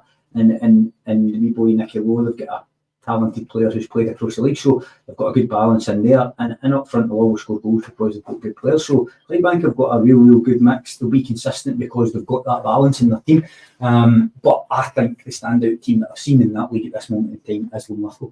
I'm similar to yourself. I've watched a few of their games, the highlights, and again, I will highlight Dylan Patterson. The amount of goals he scores for a wide position, just such a good player. And I think he's one that you could see maybe moving up the leagues. Maybe he's happy there, but it's one you could see him moving up the leagues. And it'll be really interesting, because I think that Clydebank, when they play next month, they don't have to win, but they cannot lose. Because if they lose that game, if everything goes as it's been going, they're drawn each other in the cups as well. That was they had the game recently in the cup where Linlithgow beat them in penalties. But that's one of those ones where, see if Clydebank do find themselves potentially 12 points behind Linlithgow, I don't see how with 15 games to go you're going to catch that 12 points. I bet you're most delighted with that. Oh, definitely. Where they are and adjusting to the league. It's a different type of league. You've seen the games in it. The pitches are probably bigger. There's more athleticism within the league. There's probably more players that have come from development football in that league. I think the reason Clydebank are doing well, as I say, is they've got that balance. But I think, as I alluded to earlier, Linlithgow have been building towards this period of time now. It's like you touched on earlier as well. Clydebank, it probably took more 4 or 5 years to get to the point that they were going to be that team that dominated the league last season. The Talbot had their 2 or 3 years to build to looking like they're the dominant team again. Linlithgow the same. They've had, last year I think they were 4th or 5th, and the year before something similar, and it's finally starting to go. See, in terms of the Lowland League though, for me, I've spoken about this with previous guests, and I think you maybe were one where we spoke about it, where a part of me feels almost slightly disappointed that they're splitting the Lowland League to East and West. I think it'll make it really good in terms of, particularly for the East, where so many teams been able to come up. But I feel like the Lowland League is finally starting to become what it was supposed to become. When it started, you had a lot of clubs like your BSCs came into it, and it was a lot of kind of soulless clubs that were in it. And now Linlithgow, Clydebank, Broxburn, Bonnyrigg, Bo'ness, Trinthen, Cowdenbeath, all these type of teams are now in it, and we're starting to see the levels being found, and it's a much more competitive, stronger You league. just need to see when we went through to Linlithgow, the buzz about the place, the crowd that was there, you know, it was brilliant. It was I still a think we'll proper get that football with picture. the league splitting in the West. What about East and West? What's missing at this moment in time is that National Cup competition again to join the teams back up where you do get that buzz, East playing West. That when it becomes the norm that you're playing each other week in, week out, you lose that special kind of cup tie. I remember playing through Lithgow Irvine Meadow, and it was a fantastic tie. Absolutely, you know, bouncing. And we only played each other once in that period of time, but that's what made it exciting. There were two big clubs going head to head at that time. When you're playing each other every week in the league business, it's not the same. And again, you'll attract better crowds. I don't care what anybody says. If I'm the other day and I'm asked to travel from Ayrshire to Edinburgh, I'm looking out the window and thinking, I'm not you know, going. just have a cup of tea. I completely understand it, but for me, I feel like with the funnel, because we've got the 5 leagues in the West, I think that when you get to the funnel at the top, this is what the Lowland League was meant to be. It's a different argument where the issue for me is the next step. Aye, that's the issue, because if there was always turnover of teams of 2 or 3 teams, if you had 3 up, 3 down, so you had 6 teams coming out, 6 teams coming in every year, that would then bring that excitement. But you're looking at 1, potentially none. You know what I mean? Going up. It's wrong. I know it's not good enough. And it's the fact that, like, again, it's been mentioned on here, is that they were talking about the potential reconstruction of the lower leagues in Scotland, and they were talking about doing an 8-team League 2 and then the rest on invitation. And you're like, obviously that has been binned, because I actually think there probably would have been some legal challenges for that. But that would have been bringing back your Cowdenbeath, your Albion Rovers. Meritocracy's got to exist. Exactly. And it's just, it has to be that way. But because you look at the bottom end of the table, I know he's still in, they're winning as it stands right now, but they've won 1 and 11. You've got Berwick are sitting 13th, Albion Rovers sitting 12th. You just need to look, there's no doing it back up. Something like that. I know. It's never happened, and that's why teams in the second division are so scared of falling into that trap door, because nobody's done it. And nobody's. I'm going to put a caveat in on this one. Nobody's come back down. Bonnyrigg did, but they came down on a technicality. Ultimately, if they hadn't had that deduction in points because of the park, then Forfar would have got relegated, and Bonnyrigg would have stayed up. So nobody's even really looked close. Never mind went back. Like nobody's even looked. I've looked close to going the other way. Competing at the top end of the Lowland League. Mankers have equalised, by the way. Yeah, by Neil McLaughlin with a goal. Lugar have equalised against Glenvale, and Ardrossan have pulled a goal back against Cumnock, so that is now 2-1 in that game. We're going to go to an interview from John Dalziel, the Giffnock manager, as they're taking on East Kilbride YM 1-0 down as it stands at the moment. But I'd asked Jairi how things have been going and what had changed for them not winning any of the first 5 to winning 5 on the bounce. So here's what John had to say. We've obviously had a decent run of form. I think we had a poor start. We obviously played a couple of the teams that are sitting up around about the top of the league at the moment. But we were kind of disappointed. We felt in a couple of those games we should have got something out of them. Playing some decent stuff, creating a barrel load of chances, but just not clinical enough in that final third. And obviously a lot of teams we've been kind of hammered with the Holiday Club, and obviously a lot of boys out with injuries. So we're starting to gradually get them back. We're now sitting with a kind of steady squad, and I think over the last 4 or 5 games we've probably seen the benefit of that. We've always believed in the quality within the group, and I think now it's just about building a bit of confidence, a bit of momentum, and hopefully kind of kicking on. As I say, even the games we've lost at the start of the season, I don't think there's been much in it. The Irvine Vic's down there 6-3, we get beat, but we lost 3 goals late on when we were chasing a game to go and win it 4-3 after hitting the post and everything else. So fine margins, as I say, it's not any hard work stories. We know we need to work hard, but we're kind of happy with the group. Kind of really happy with the quality we've got within the group, and now we're starting to get everybody back from injury. Then we're hoping that we can just, as I say, build a bit of momentum and kick on between now and the end of the season. Don't get too carried away where we were at the start. We're not going to get carried away, obviously, where we are now. There's a lot to be done, but yeah, so quietly confident in the group, and we'll see where it takes us to the end of the season. Just get a few goals coming in. Pollock have scored a penalty that takes them 2-0 up against Bede, which I think they'd probably be disappointed that it was in the league. But Bob McHugh's second goal of the game. Josh Moore has reinstated Cumbernauld United's lead. They're 3-2 up against Maryhill. St Cadoc's are now 7-0 up. Cali Braves have taken the lead against Bo'ness United, so the run of poor results for Bo'ness continues. Cumbernauld have again scored, so it is 4-2, and Hurlford have a penalty against the Ants, which is still 0-0 in that game. The Ants will be bitterly disappointed. Lewis Morrison converts the penalty, so that's 1-0 to Hurlford. Really surprised that the Ants been able to hold Hurlford for nearly an hour when they've had a really, really poor start to the season. 3-1 for Irvine Meadow against Cali Locals. Now 5-2 for Cumbernauld against Maryhill. Maryhill, they've just fallen apart. Sean Ross gets a goal for Nielsen. They're 3-1 up against Saltcoats, looking like they're starting to take a bit of a lead there. JD touches on injuries and We stuff. did get one back. Did you see it? No, I never did. Yeah, I never did. One back, so it's 2-1 in that game. JD touches on something there about they had injuries and stuff at the start of the season, which is not unique to any team at any level. It's something that everybody suffers from. Something I feel with the lower levels, particularly with like your teams like Gifford who don't pay players, you don't have a great right to ask players not to go on holidays during the season and stuff. Now, for me, I'm seeing your face there, Strange, so you're obviously got a wee bit of disagreement. For me, when I played, my wife knew back in the day, even when you weren't getting paid, you didn't go on holiday during the season. You maybe get a wee weekend away at Christmas time and then you go your summer holidays. Boys are very different now, and that's quite a challenge to face for the teams lower than the levels, where it's like boys will just be like, well, I'm going to Ibiza with my mates this weekend, and it leaves your plans up in there. Go, no, you go, Shane, on you go, you look. It's a different culture and different day and age. My missus got with me when football was a big thing, and for me personally, and she's never asked me to miss a Saturday in my life. She knows probably what the answer would be, but I mean, I wouldn't.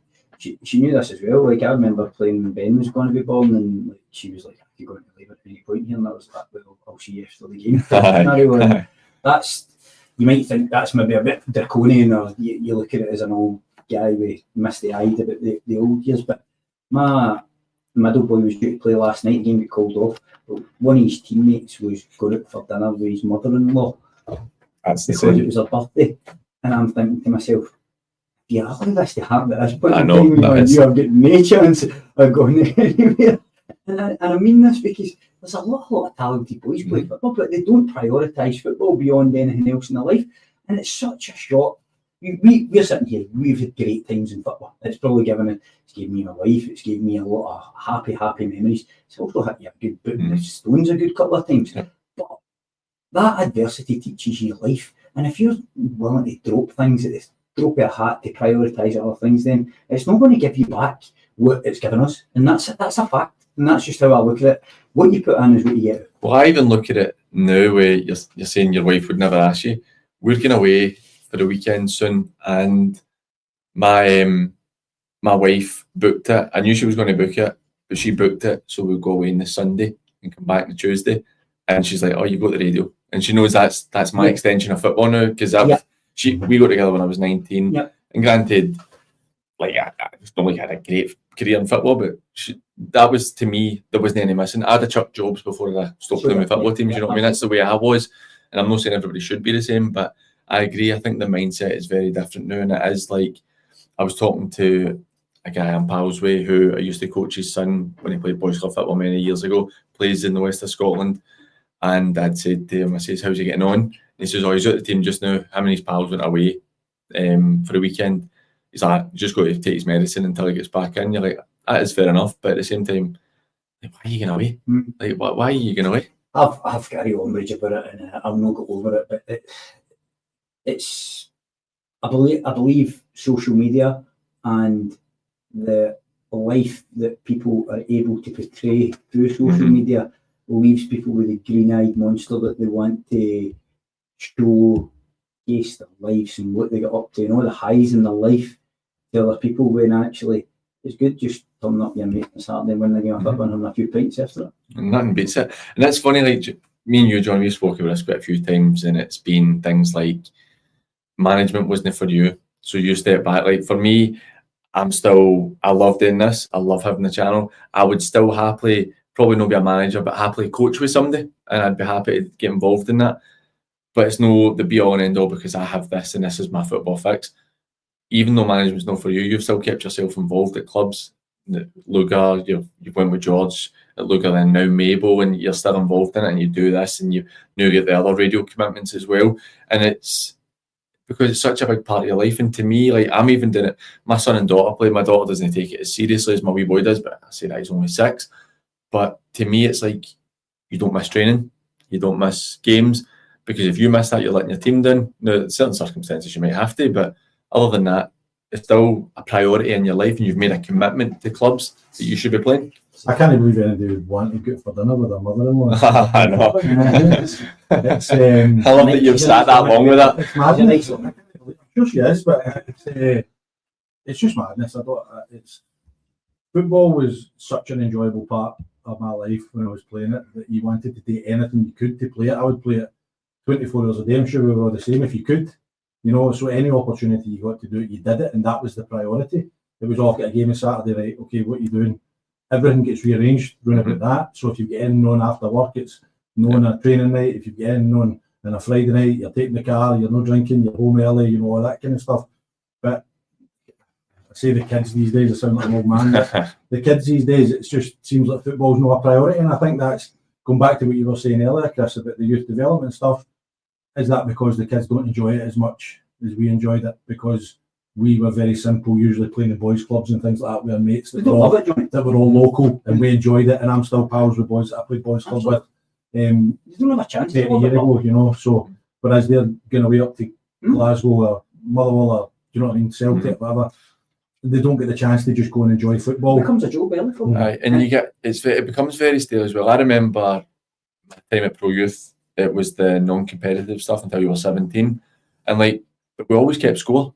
So what was the point in keeping score? Because it's non-competitive. We always, and me and we did the table. Do you remember that? We didn't. Even though it was non-competitive, we still had the league table. We didn't have that, and I'm only a couple of years younger than you, but we didn't have a league table. It was the bit that I don't get is this need for instant gratification with people, and that's the bit where, see, if you've got discipline and you look after yourself, and it teaches you life lessons, it teaches you morals and values.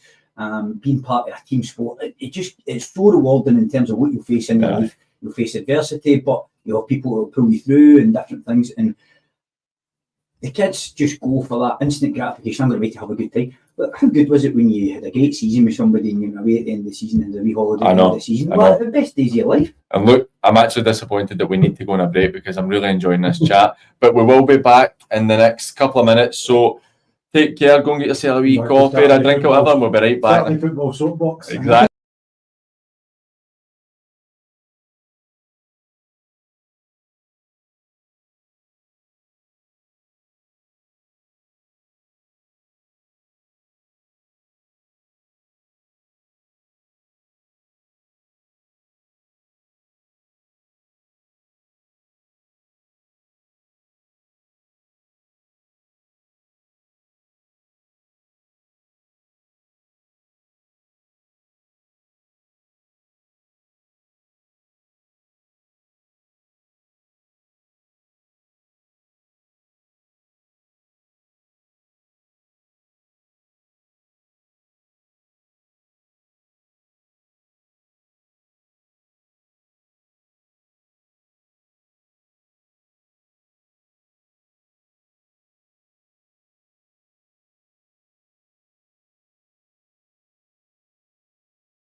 one of our guests, our general guests, is Scott Perry. He's at the Dorai game. It's 1-0 to Dorai, but Knightswood are now down to 10 men. Goalkeeper's just been sent off, so that makes that quite interesting. So that's 2 games this season between these sides, and we'll get 5 red cards. I wonder if it's just by chance, or if there's a wee bit of extra needle in these games. Don't know, you need to see it, wouldn't you, to find out? But they don't strike me as 2 teams that would be No, a bit Aye. needly. Is that a word? needly. A bit needleness. 2-2 would be then Pollock. Got to get 3-1 up. Oh, well, Toby's at the game. Toby and his mates are enjoying a bit of hospitality or something, I think, the day they're at. Says McHugh with a goal for 2-0, obviously, and then it's 2-2. Says goal B, good play down the right-hand side, slotted away from just inside 6 yards. That's a sore one for Pollock being 2-0 up, but is that a bit indicative of how they've been this season, that they're just not able to see games through and that they're throwing things away? I think Max will be pulling his hair out with that, and you're 2-0 up. I mean, you know, Chris, you shouldn't be losing. Well, we don't have to lose, but you shouldn't be throwing away 2-goal leads at any level, probably. Listen, 2 goals are precariously. I think the one thing that Max should be disappointed with is their Newlands field form. Like, that's the bit that if you get a new team, you want to embed, that home. And I was at the Largs Pollock game, absolutely astounded with the level of support that they're pulling in. It's incredible. I mean, I think it was 750 at the game that day, which is a huge crowd by any man who means at low level football. But they're not hitting it off for their home punters. And as a manager, you're going, well, I need to get my home punters behind me to build momentum here, and he would gladly take any result that he can get at home now just to get that monkey off the back. But that new team, you wonder whether they're coping with the weight of expectation from the home fans. Well, this will be their 5th home game of the season. They've lost the first 4, and now they're 2-2 after being 2-0 up. What's some of the things that you would do? So, see if you're 2-0 up at home, he's got to go back. As a manager, what kind of things do you think about to try and stem that, to make sure that you see it out? Momentum in games can switch very, very quickly. I hated an early 3-goal lead. You at half time at 3-0, the manager gets them in, and then they score the first goal, because you've got enough time as a manager, you should be able to react to that and fix it. But momentum can swing that quickly, and you put players on the park that maybe aren't up to speed.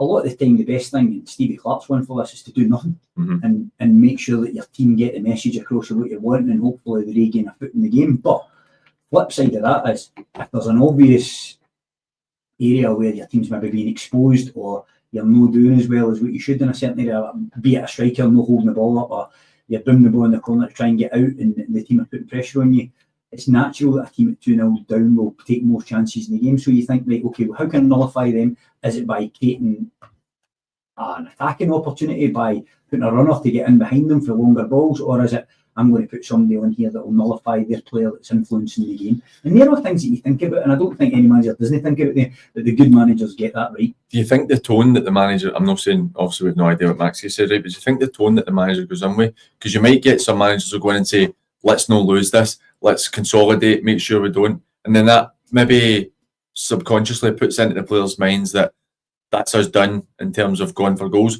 But if you get another manager coming in and saying, being really positive, it's been great, let's go and get more goals, let's go at this team and see what we can do. Do you think that plays an impact? Because it's 2 very different team talks for the same score. Just ask yourself all the time, and you guys spoke about management and didn't like it. Every time I asked, what do we need to do to get a result, and how do we need to do it? You need to buy yourself time to think that and get that message across to the players. If the right thing to do, shut the game down, then shut the game down. I remember playing a game where we were up 2-0 and we played against the wind. We were playing with the wind in the second half, and I said, every time you get the ball, kick it out for a goal kick. Smash the ball out of the bar.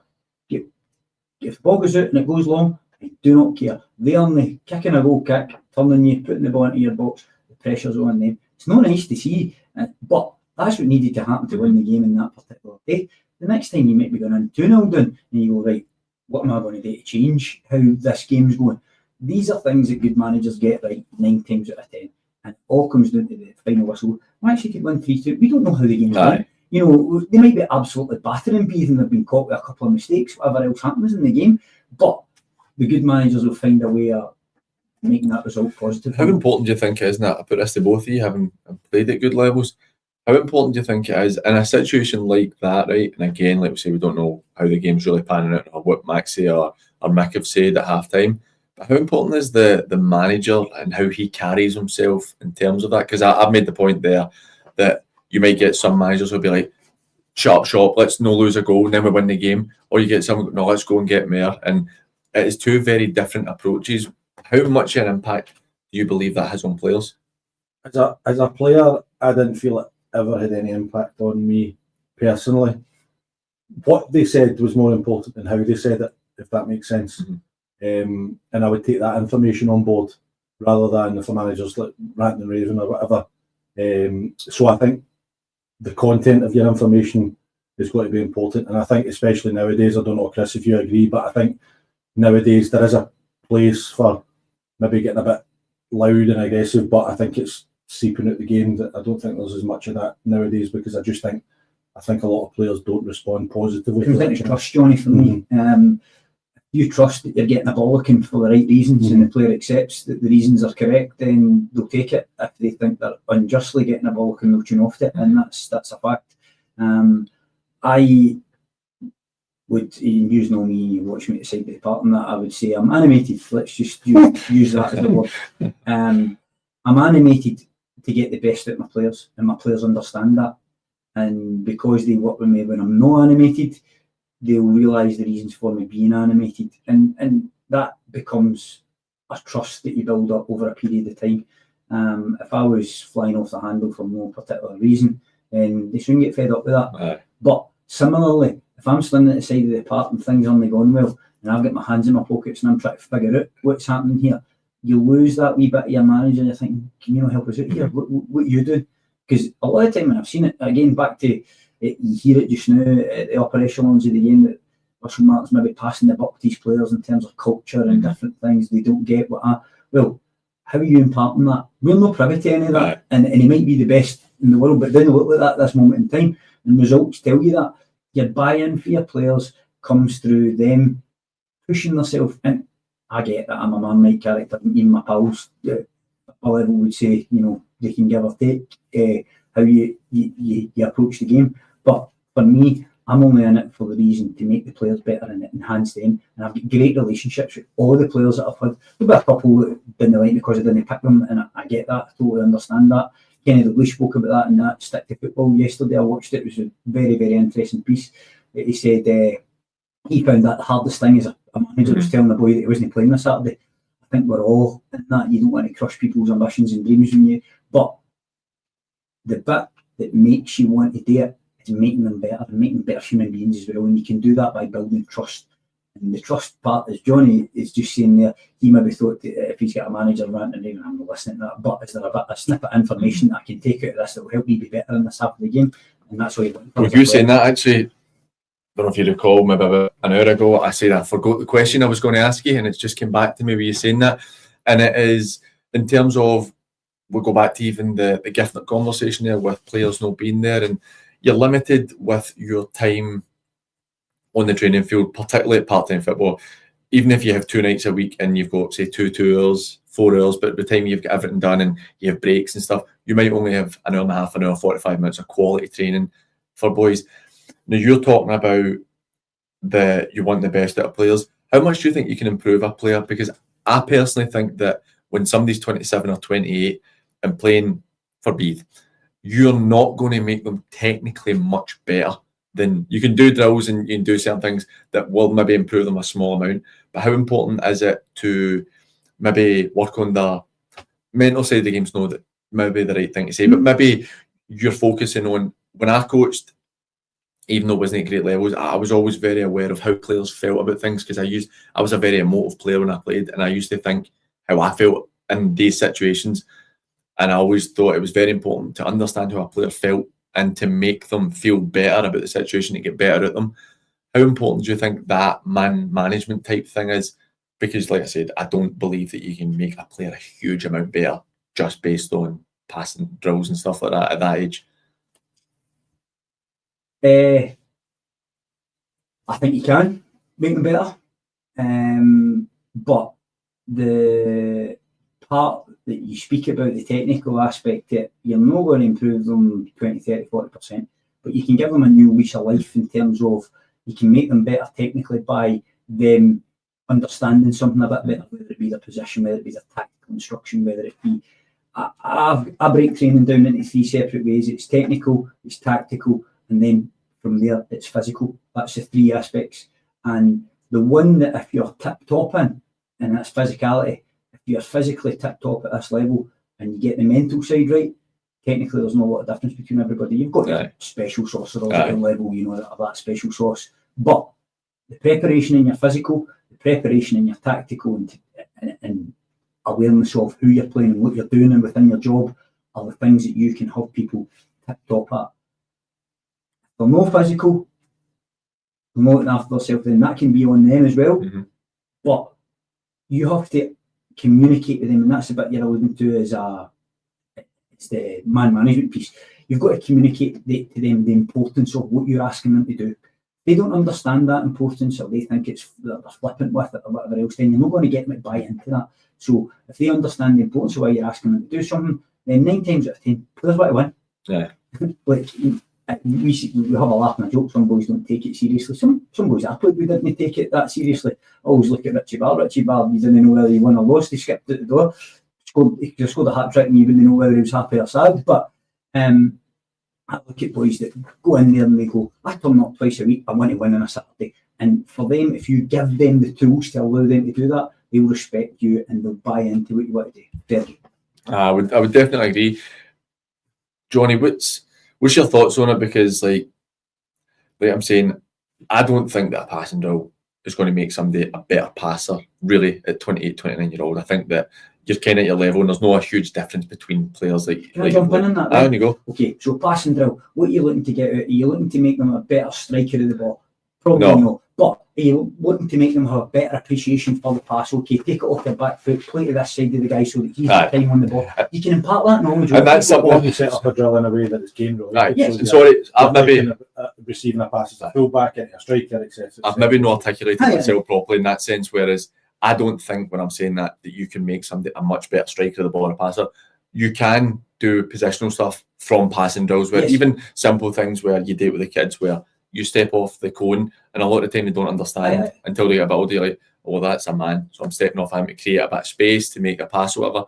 But I think that it's that the mental side for me is borderline the most important thing that you can have, because we've all played with players who have had bags and bags of ability, but at times their head goes and they don't have it. Whereas I look at, even again, it's kind of relative or whatever, I talk about when I played at Maryhill, we had a boy Andy Banks in the team who technically was not very good, right? I mean, it was just a big kick at whatever way he was facing, wasn't great technically, right?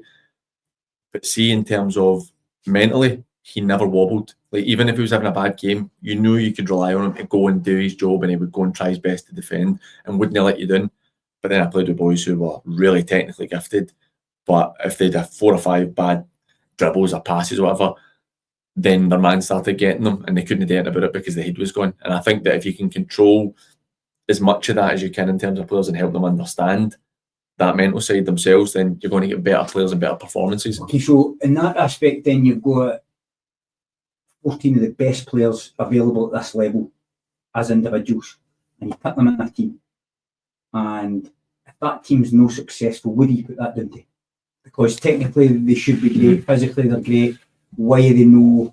I think without digging massively into it, you're going to look and say that's a mental issue to me, because you clearly have the ability, more ability than most teams you're playing. But you look at, again, it sounds old school, you look at big physical teams in years gone by, who Ashfield teams that got promoted into the Premier League when you were still playing, who were a big physical team, had ability obviously, but they were so mentally and physically tough that they were able to go and beat teams who probably had a bit more about them technically. If I'm making sense on that. No, I can see where you're coming from, and I think the mental aspect is good, but you're not going to... So, I've read a book on neutral thinking, it's called, rather than positive thinking or negative thinking, it's neutral thinking. Let's stick to facts and let's people understand where they're at in terms of what do you need them to do, what's the requirement, what do you need them to do to be better. And we've all played with teammates who, as you just alluded to there, are the best teammates you've ever played with, day in for you, die for you. But if you've got 11 of them, you ain't going to win a game of football. No, you've got to have a balance. You've got to have that balance. And all the time, it's the technically superior players will make the difference in winning games. Can you carry them? That's the answer.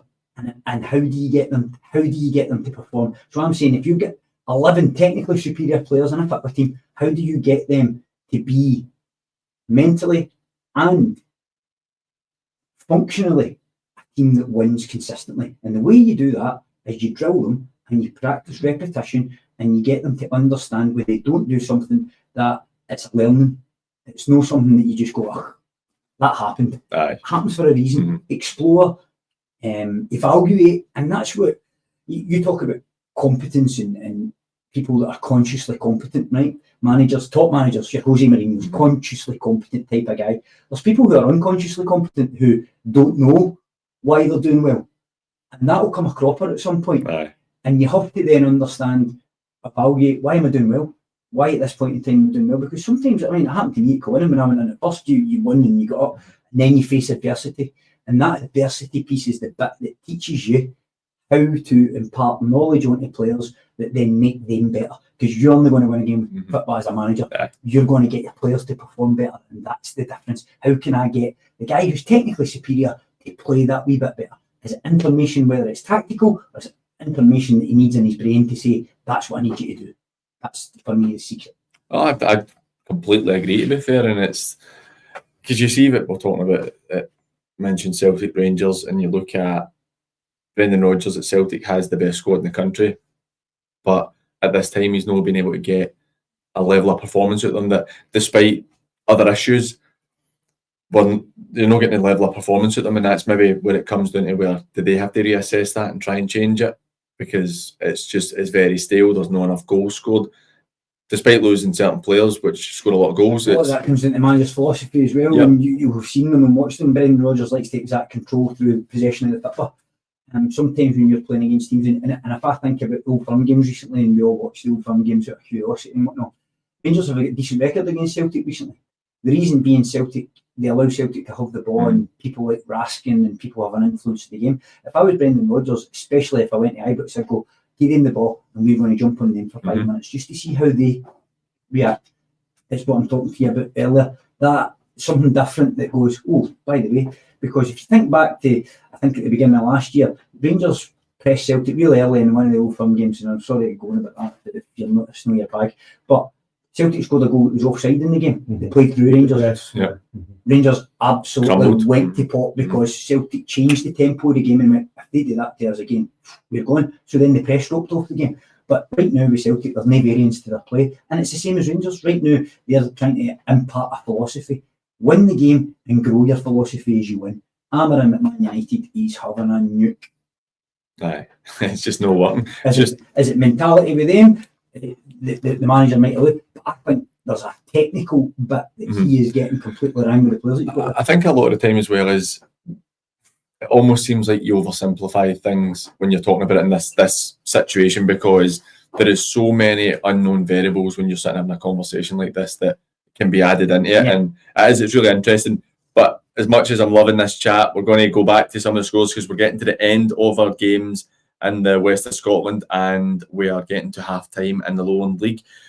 So I will be behind on some of these goals as I'm going through them. 2-0 for Hurlford against the Ants. Still 3-0 for Rob Roy. Cumbernauld 5-2 up against Maryhill. Greenock surprisingly taking the lead against Largs there. That's quite an interesting one there. We have not done well at all. It's Robert Thompson with the 2 goals for Beath. Kilbirnie have pulled a goal back against Glenafton, so that's 2-1. Goal scorer there is Greg McMillan. No, it's not. I'm making that up. Still 1-0 for Trinent have taken the lead against Cumbernauld Colts, 1-0 there. Rob Roy have lost a goal, 3-1. They're winning, and Glenafton have scored another goal against Kilbirnie, so it is now 3-1. 2-1 for Albion Rovers. They have taken the lead again against Clydebank. 3-2 Kilsyth Athletic have pulled another goal back against Rob Roy. Rob Roy really not performing to anywhere near the levels that they would like. Bealeven now 3-0 up. Still 3-1 for 3-0 for Hurlford now. Callum Watt with a goal there. So we're starting to get some full-time results. 3-1. Cumnock have just put it out of reach with a few minutes to go against Ardrossan. That's 3-1. Glenafton concede another goal. Now 3-2 against Kilburney. And New Mains have scored. Yeah. So they're 7-1 down against St Cadoc's. Either team leading as Pollock. Wow. That's, do you know what? We're going to look at that then. Lugar have equalised. So that's 2-2 with Glenveigh and Lugar. 3-3 with Kilsyth Athletic. So that's just two managers I want to talk about. We've touched on Maxi, obviously, at Pollock. Now, I don't like doing this because it's a former... I played with Maxi and I worked with John Gibson. I really like him, but they're 3-0 up against Kilsyth Athletic, now 3-3. That, for me, is adding to a very, very poor season for... Well, there was a lot of... They were allowed certain time last year with Rob Roy because they had to rebuild the squad.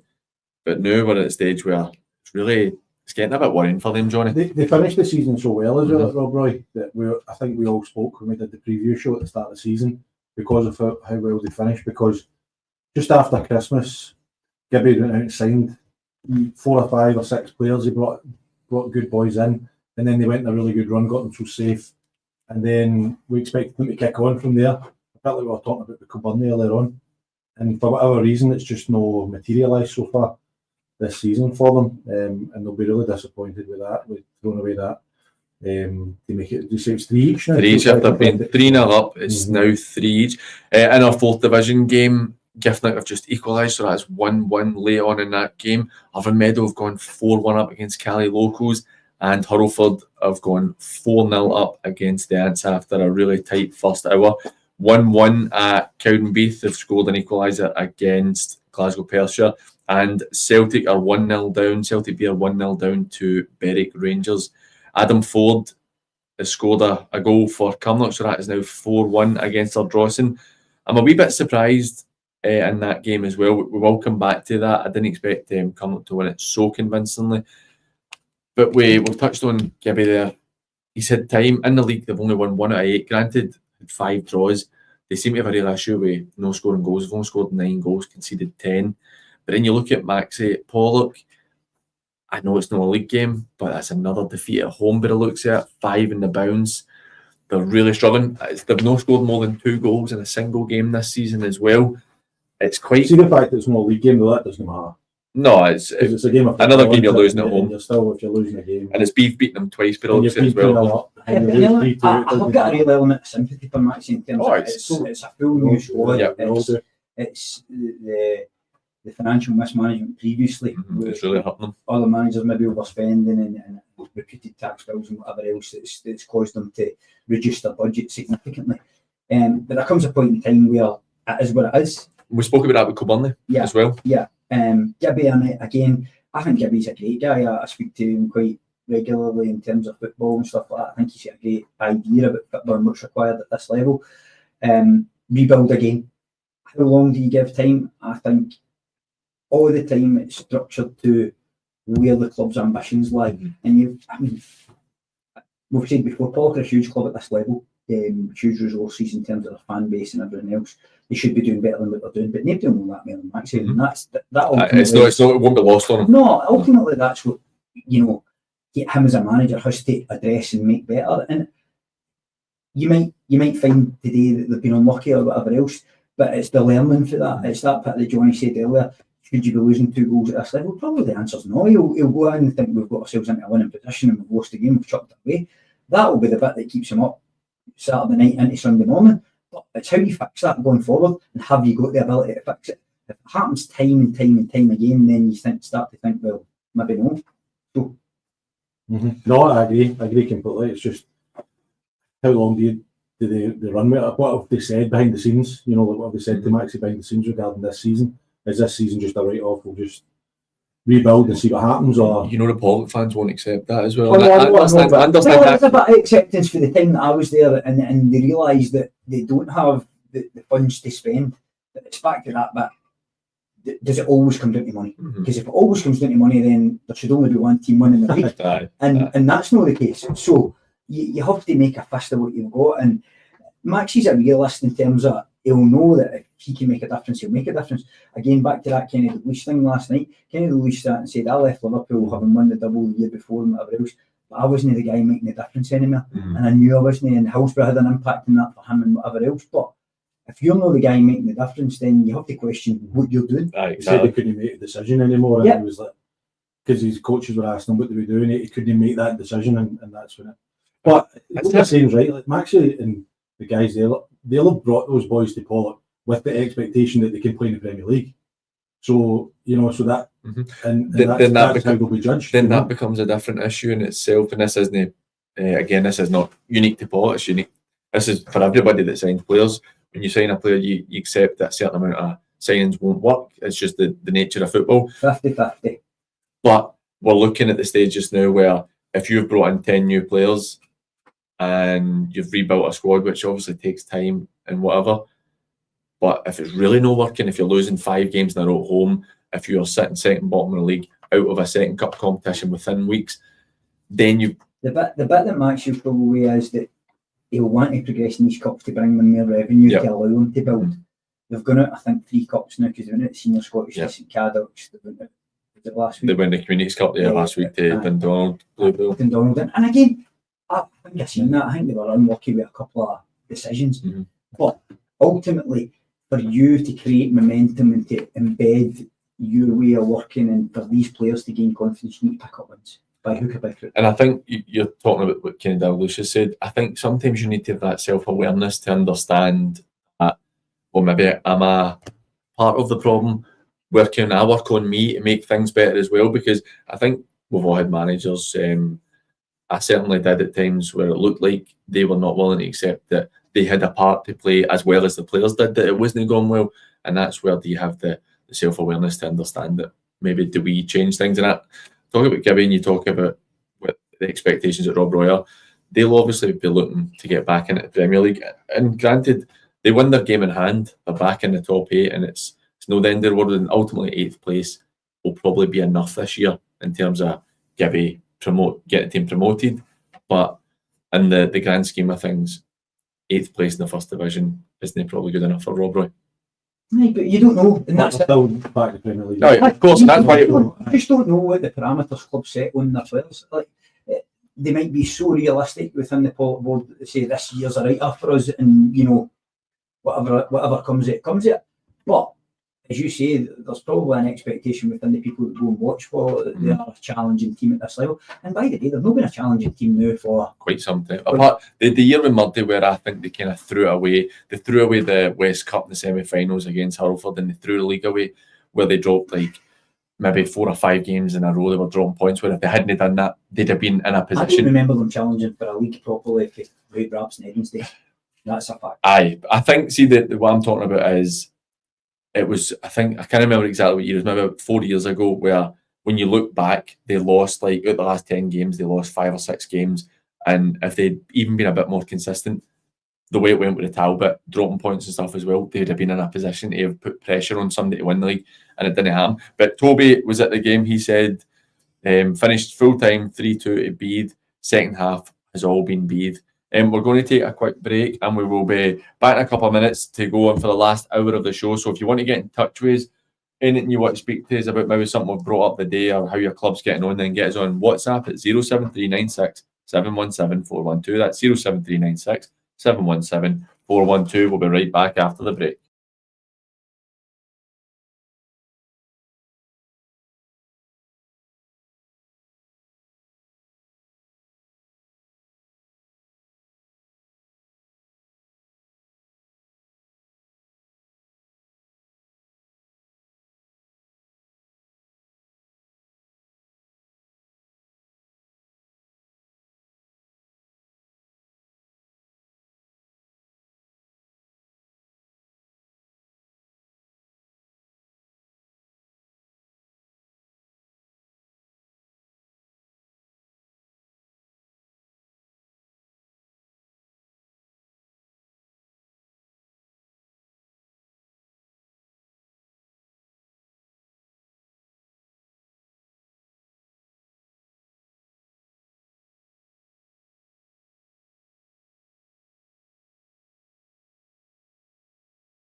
Saturday Football Live with myself, PG, Johnny Bailey and Chris Strain. We're just talking, had a wee conversation as we're off there and how things kind of play out. And if it's something you'd be interested in talking about once you hear us talking, you can get in touch with us on WhatsApp at 07396717412. That's 07396717412. Or you can get us on X and Instagram at SAT Football Live or in the comments section on YouTube. So what we're talking about is how certain managers are able to retain players when maybe the word you used was, or the phrase you used was against the grain, where clubs might not have certain financial muscle, and it's a big indicator of how good the manager is and what he's thought of by his players that they're able to keep him. And we'd mentioned Arnie and Hendo, so at Largs and Hurlford respectively. And I think that was a really valid point, because I think if you're able to keep players when you don't have the financial muscle, then it shows a fair bit about what your management style is like. Yeah.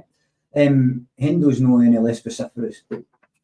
Hendo's no any less vociferous outside the park or in the dressing room as I. You've been in the dressing room, he's prone to kicking cups and whatever else about as well. But again, it's that trust element that he's built up with his players, that they respect his opinion on whether they're performing to the best of their ability or not. You just need to look at young Lewis Morrison. He's been there now 3 or 4 years, top scorer there every year.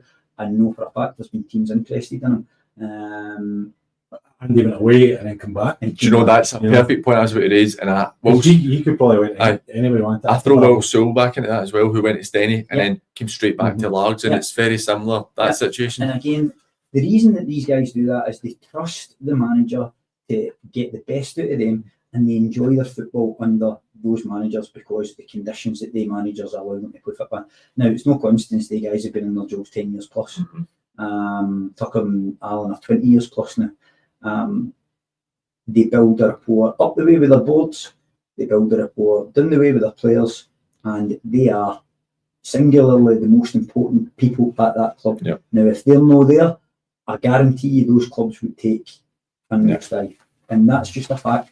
That's how important they are to their clubs. I think still at this level, you look back to years gone by with managers at clubs at the top level, where even like Alex Ferguson at Man United, where the manager was the focal point of the club and they control him. I think at this level, that's still a position a manager can hold, where it's manager effectively picks what strips you're playing in the Saturday, helps with the training, the organise. There isn't a commercial manager, there isn't a director of football, there isn't somebody that signs the players. You are all of those things. That stands you in good stead. It's also a great thing to have that level of control if you can handle it. Yep. Flip side of that is, when you don't have that level of control, can you be just a coach? Can you be somebody who's still good for the players? That ultimately, that's what the club thrives on every Saturday.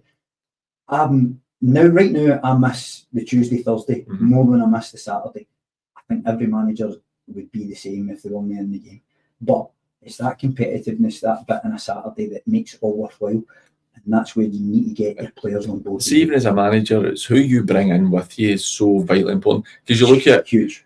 Talking to Gordon Herd, the Linlithgow manager, and Gordon was very big when I spoke to him about it being Wilson, who's his coach, because I asked him what the big change was, and Gordon had said, well, they'd obviously brought in some new players, but he was very much like, I've got Darren in him now, and he's excellent. He's so good with the players. His tactical understanding has made a huge difference on us attacking the way we play football.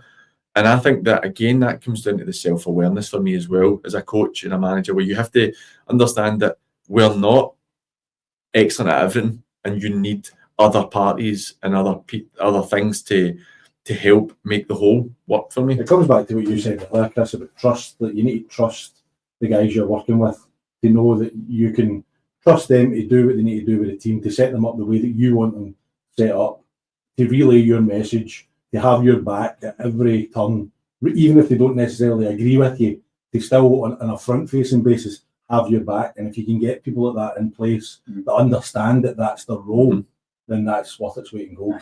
Dempsey has been with Hendo for long, and he's a great assistant manager. He probably does a lot in terms of training and stuff like that as well. But I go to games and Dempsey's at games. These guys put in the effort and the time to make a difference for their players.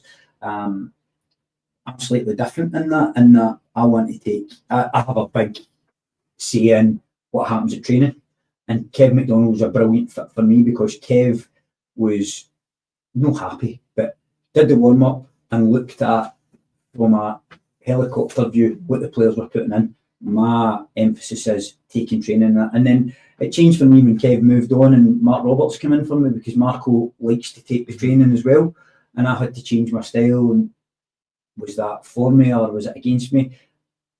It's just different, and it's a different fit. That Kev fitted the mold for me to allow me to what I wanted to do as a manager, and that's important. What you're saying with Kev there, and not knowing how your relationship worked, but I could imagine, because obviously you're quite a volatile character at times when you played, and Say what you like, you don't offend me. no, right. So you're quite a volatile character at times, and quite robust in the way you deal with things.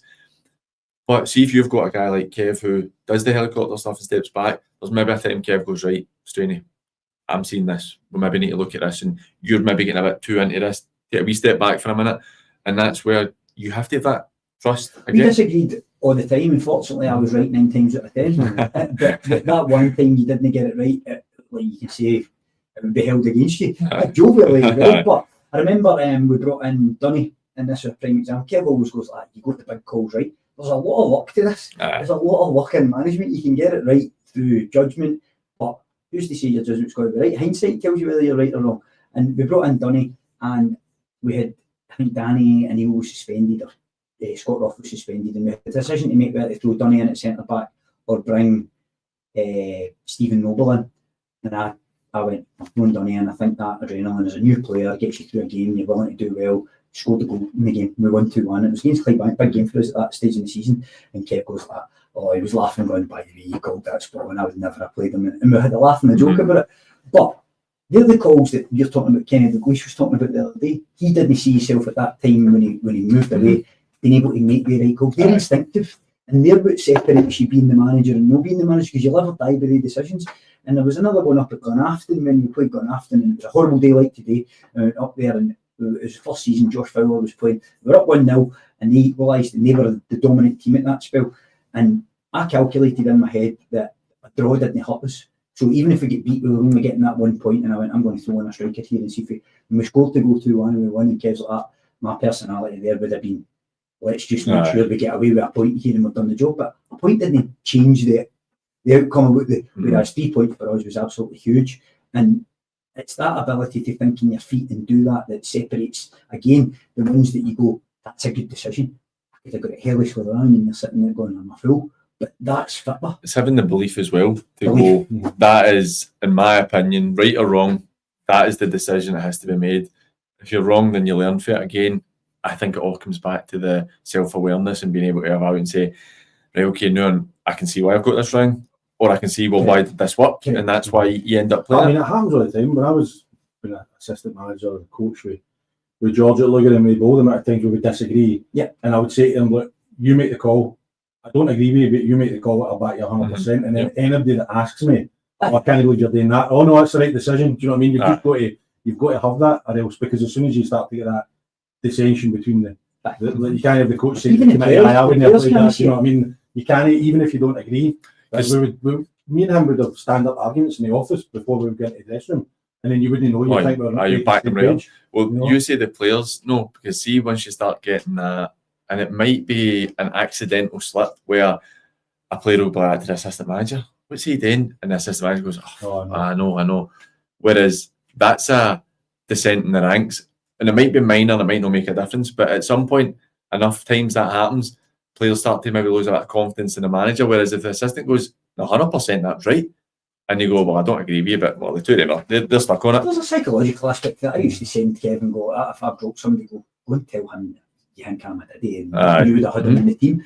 That's just for a morale or whatever else. But when it comes to the part where you're in the same hymn sheet, you have to be all in or no in. And that's what makes good partnerships and good teammates. Sean Dillon was good for us as well, because Sean just used to fight it out and whatever else. And ultimately, again, it comes down to it, and it's not an ego thing. It's your name that's above the door. I know. And you've got to make that decision. And it falls definitely on your head. And we'll go back to looking at some of the results, see how things are played out, if my phone wants to load the results, which it doesn't. But we're looking at in the Lone League, Clydebank at half-time, we're a bit further in now, but Clydebank at half-time, 2-1 down against Albion Rovers at home. And again, I touched on the Cowdenbeath draw, the Berwick draw. I managed to go and see some of the Berwick game. Clydebank were by far the better team, but it's actually Owen Stott, your old goalkeeper. I think you could see that he hadn't been playing a lot at the time because he made a couple of good saves, but he was a wee bit slack. He was a wee bit slack, and it's one of those ones where I'm not saying it's his fault, but when Sounds you've familiar, but Listen, it's a goalie. There's no goalies in here. We can give the goalies. It's one of those ones when you're off it, you've not been playing a lot, it can have an impact on you. But they need to go and win these games because they've had a great season at 2-2 now. So Clydebank have just pulled a goal back, so that's them 2-2. Full time, Largs and Greenock getting the win there. Innes Lambert with a goal. That's for me. That's a massive result. Vale Leven beaten 3-0 at home, progressing into the next round of the cup. Port Glasgow and Lanark 3-3 gone to penalties. Just waiting to see how that played out. Full time 4-1 Irvine Meadow against Cali Locals. Cali Locals with a new management coming in. I think it's about as hard a run of games as they could have got. They had their first game was Kilbirnie away from home. They lost in penalties, which I think is a reasonable result considering Cali Locals had only won something like 3 or 4 games since March. And then last week playing Les Mexico, they were up at 1 point, ended up losing 5-2, which Les Mexico's a really good side. That's basically the Lanark team that got promoted for that division last year. Then today they go and play an Irvine Meadow team who are in form, take a bit of doing. That's really difficult for a new management team getting in when you're playing higher league opposition or teams right at the top of your league when you're having a tough time. And it's not the best of starts, but I don't think that it's any slant on the new management team coming in there either, Johnny. No, I don't think so. Just take them time to get their feet under the table. But are we going to touch on the result last night as well? Talk about managers leaving. Yoker beating Kilsyth in the West of Scotland Cup. So did they? So that's that management team who struggled to win games for Cali Locals, have taken a bulk of players from the Cali Locals team to Kilsyth Rangers, and then they're having a really tough start as well. But they beat the really good result against Bonnet, and they beat Bonnet at home, and then they've lost to Ashfield last week. It's beating Bonnet a really good result. Well, I think it is because, I've always said that I think Bonnet has got the quality in the team to be at the top end of the table, but they're a bit inconsistent, a bit up and down. But I think they beat them 3-0 though. I think it was quite a comprehensive result, so it was a good result. But then to lose Ashfield last weekend, I don't think he'd won a game up. That was the first win. Yoker, obviously the division below, to get beat off them last night in the West of Scotland Cup. It's funny what you say about a new manager going in. I'm always very sceptical of that new manager bounce, because if you go in and you win your first 5 or 6, you're going, well, how did I end up with a job? Because ultimately you've got a job because they've not done well. So you're thinking at some point in time the character flaws will revert back to type. Will come out. And when you've lost the first 3 games, the character flaws are all there to see. So you know what you're getting into. What I would say, I completely agree with you, but what I would say is it's such a hard start that they shouldn't be winning any of the games. But I'm just devastated. Lanark beat the Port in penalties. I'm absolutely devastated with that. Rob Roy won in penalties. Did they? Bo'ness have got themselves 2-1 up against Cali Braves. That's a good turnaround for them. And goes well with our predictions. Everyone wrong. Do you know what? We'll come back. Right. We'll come back to it. We'll come back to the end of the show. It's not a good week. No. Nicky Little gets his 201st goal, I think, for Clydebank today. 48 minutes in, so they've had a really. Imagine scored it, and Kevin Adams did it last week. Scored 200 goals for Irvine Vix. And it's massive. It's 3-1 to Bo'ness United now. It's so impressive where anybody at this level who can stay with a club long enough to score 200 goals. And something I wanted to speak to you about, Strainy, actually, was I was having a wee look through the BBC website the other day, and you'd mentioned him earlier, Josh Fowler, one of your former players. How much joy does that bring you to see how remarkably well he's doing in the Championship? Game last week. We were sitting next to his mum last week, so he scored a goal, a brilliant individual goal, very similar to the goals that he scored against for Beith. Broke away himself, slotted it away with his weaker left foot. I speak to him regularly about what I think he should be doing to improve himself, but that's the difference in Josh. He's got a hunger and a desire to improve all the time, working well with the sports fitness guys at Queen's Park. Him going away to Dubai was for him to experience full-time football, and you can see the difference in him for that. His link-up plays better, his touch is better, You're talking about how do you improve it. It's visibly Aye. clear how he's improved. Mm. The next stage for him is to look at how does he progress beyond Queen's Park. Now, you might say, well, steady on, you need to walk before you can run, but he's shown at this moment in time that the sky's the limit for him in terms of where he could end up. And I was so impressed with him last week. He's a great lad. What age is he, Chris? 24. So he's still young then. So he needs to keep his feet in the ground in terms of that you can get carried away with that, but he's got enough good people running about him that will say to him. And I was very impressed with it. They gave 2-1 against St Johnstone, and they should have probably scored before St Johnstone scored their winner to win the game. But I'm just looking at him thinking his teammates have bought into him. Mm-hmm. He's the talisman for the team already, but he's not changed his game in any way from what he played like when he Just played got better at it. Just got better. And that's a big point you make with how important when he went to Dubai. I remember there was a lot of talk when he left, and that maybe it was probably what to be a very, very good decision in terms of the standard might not have been at the level, but getting used to full-time training. I remember speaking to Darian McKinnon about it, and he said to me that when he went to Hamilton, he's like, I was miles off it. He's like, I was so far away. He says, I felt like chucking it at times, but obviously he was handled well by his manager, and they're like, look, you're new into this level of football, you need to take time. And then you see him going on and being borderline a legend for the club captain, having battles with Scott Brown in the middle of the park and stuff. And it does, when you go for that part-time to full-time football, you need that time to be able to get yourself into that level and that You need to mindset. be dedicated to Oh, it as well, definitely.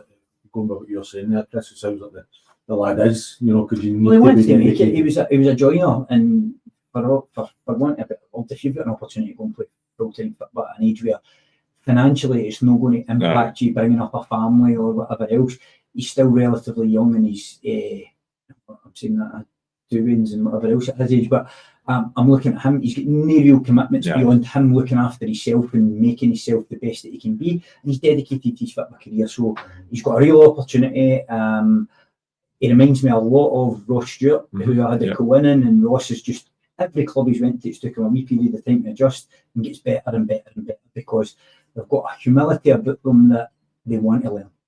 Another one of your former strikers who, for a spell, was viewed as the next big thing at our level, Kieran Diver, where it's like Kieran played for the boys club team that I used to coach years ago. He left just before I went, but my mate who took the team would talk about Kieran as a wee boy, being like, he just like stood out so much. He was unbelievable as a kid. Renfrew did great, which is his local club, being for Erskine, and then had a great time with you. What do you think? Because I saw him play against Cumnock early in the season with the Borough, and I just felt like the team didn't really play a style of football that suited him. And do you think that's been the big factor with the St Cadoc's and the Johnson Borough things, no really kicking on to the level that he was shown? He's had a really bad injury just now. He just had an operation, so I hope he's doing well and getting better. Style of play is massive. I used Kieran as somebody to go and press the game.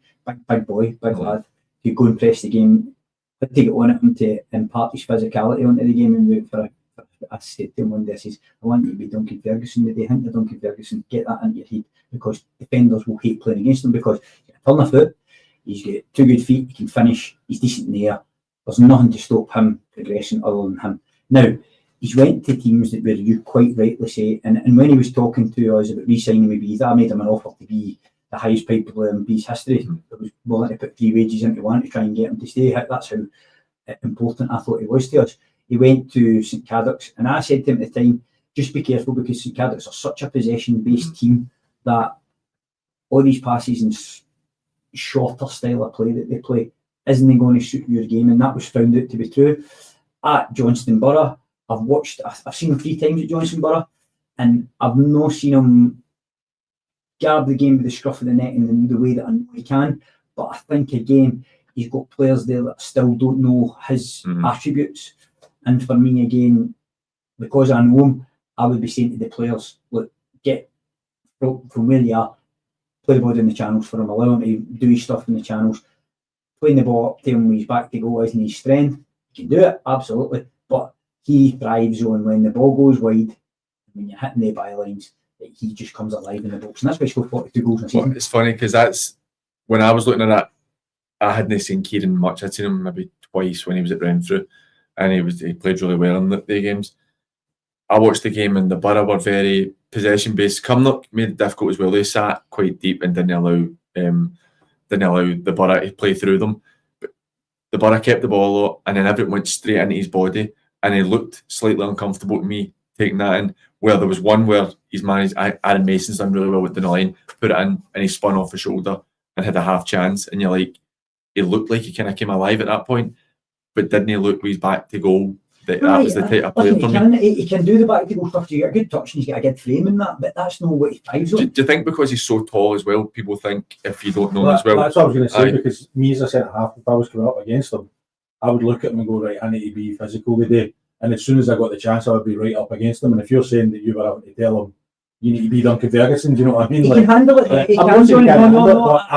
I would try and raise my physicality because I would look at his size, so he then has to raise his physicality. That's the bit where I go, if he can match that, then he's got those other stuff. He's got more facets to his game than just that singular stuff. And the boy loves goals. Like, he absolutely lives and breathes by goals. And if you're not creating chat, I watched them and I said to him when I watched them, I said, you need to stop being frustrated because your frustration's getting the better of you. The teammates don't know you at this point in time. And if you're starting to get onto them and whatever else, you can build bad chemistry between that. And that, I suppose, is for the manager to turn around and say to him, listen, Kieran, tune in, keep your head in the game, and for there, we'll adapt to your style and we'll find a better way of playing for you. That's the man management piece that you're talking about. And that, again, Johnny, we were talking about this earlier, where management and clubs maybe not doing as well as expected, and budgets, and you said that the team with the biggest budget should always win the league. If that was the most important thing, Johnson Borough by far and away have the biggest budget in world football.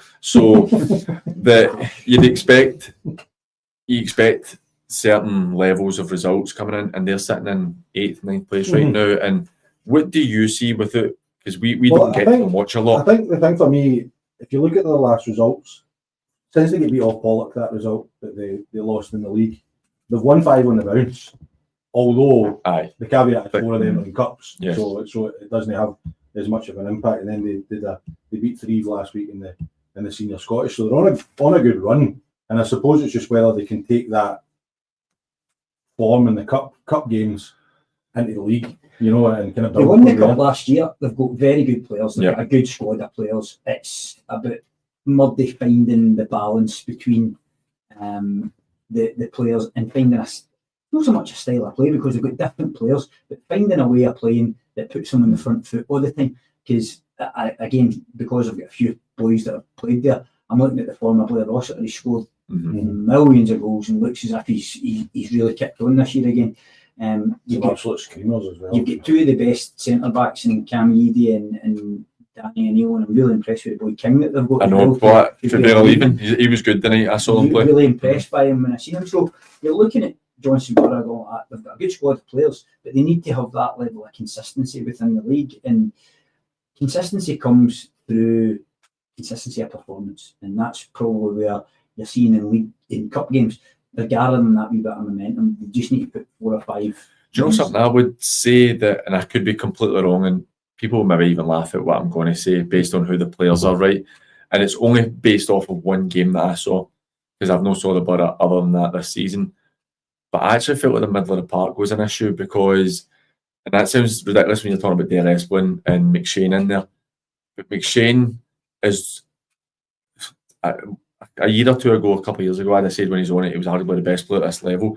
But he's almost looked like a Callum McGregor type player where he was taking the ball off a centre half's 25 yards for goal, and you're like, you've still got so much space to go into, and I just felt like they lacked the penetration in the middle of the park. Whereas you look at Rossiter, who's I think a cracking player, Aaron Mason, I think he's a real good player. I think he could really hurt teams, and then you get him up front. I just felt like that there seemed to be a bit of a gap in the middle of the park for them, but that may have just been based on that one game, and I could be completely wrong. You don't want your central midfielder coming and getting the ball off the centre back, passing it to a full back, and going to get off him and pass it to the other full back. It's you've got to get on the park and get forward. On the flip side, something I would say, and it's based on how teams play as well, is you look at Nicky Lowe, Clydebank.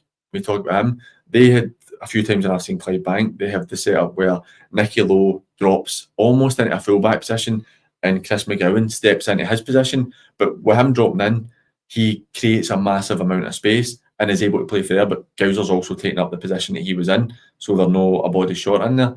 I just felt like they were a bit reserved in how they played, and there wasn't a massive amount of intensity. And again, I'm only basing that off 70 minutes of football that I watched, so I could be completely wrong. But they're all good players in there, and I think the one thing that I would caveat to that is where your strengths are, where your people, you've just indicated people that can hurt the other teams, Rossiter, Mason, Diver, players at the forward end of the pitch.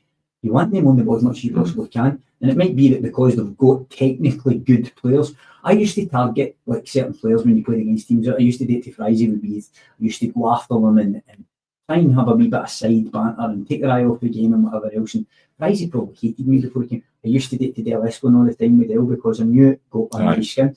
And for me, when you look at how he plays and how integral he is to how they play, they need to get the ball to him quicker forward.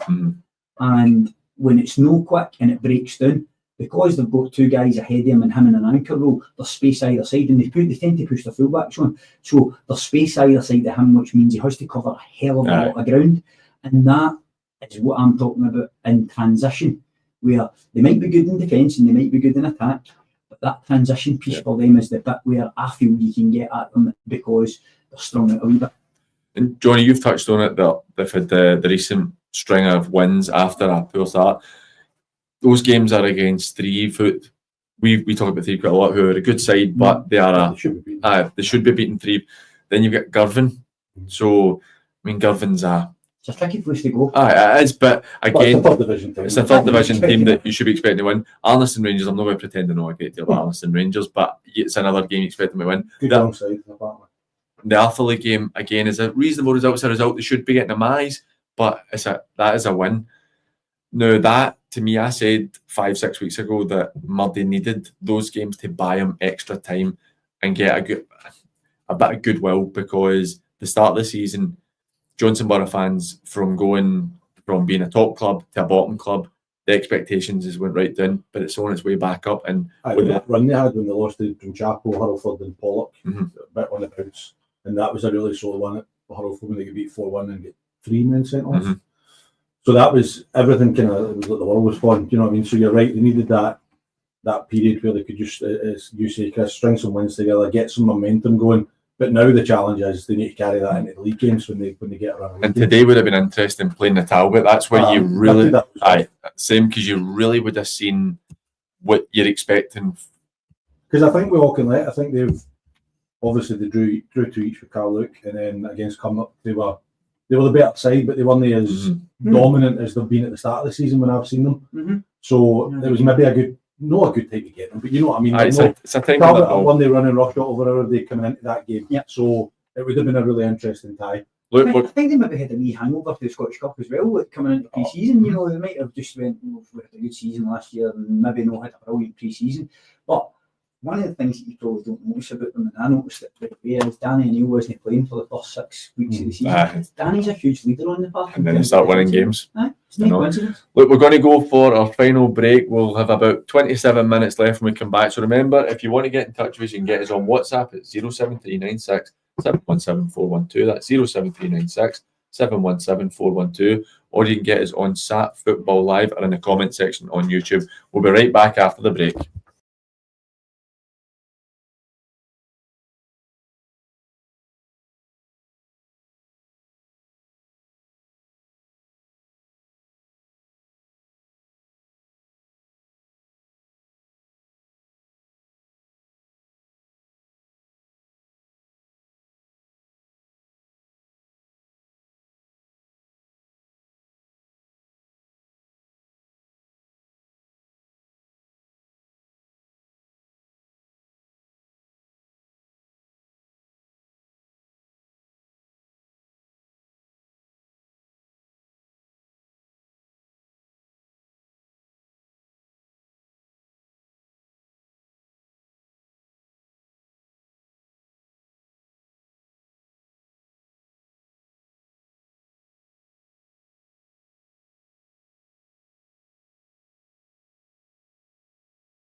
I'm joined in the studio by Johnny Bailey and Chris Strain. Now, we don't have a great deal of time left. It's been a great show, a bit different because we've been lacking in so many games. It's almost been more like a podcast today than it has been the usual updates because there's just so few games. But remember, if you want to get in touch with us, if there's anything that you want to talk about with your team, if you are unhappy or if you're happy with how your team have been performing this season, or if it's anything you just want to ask myself or the guys, you can get in touch with us on WhatsApp at 07396 717 412. That's 07396 717 412. Or you can get us on X and Instagram at SatFootballLive, or you can get us in the comments section of YouTube.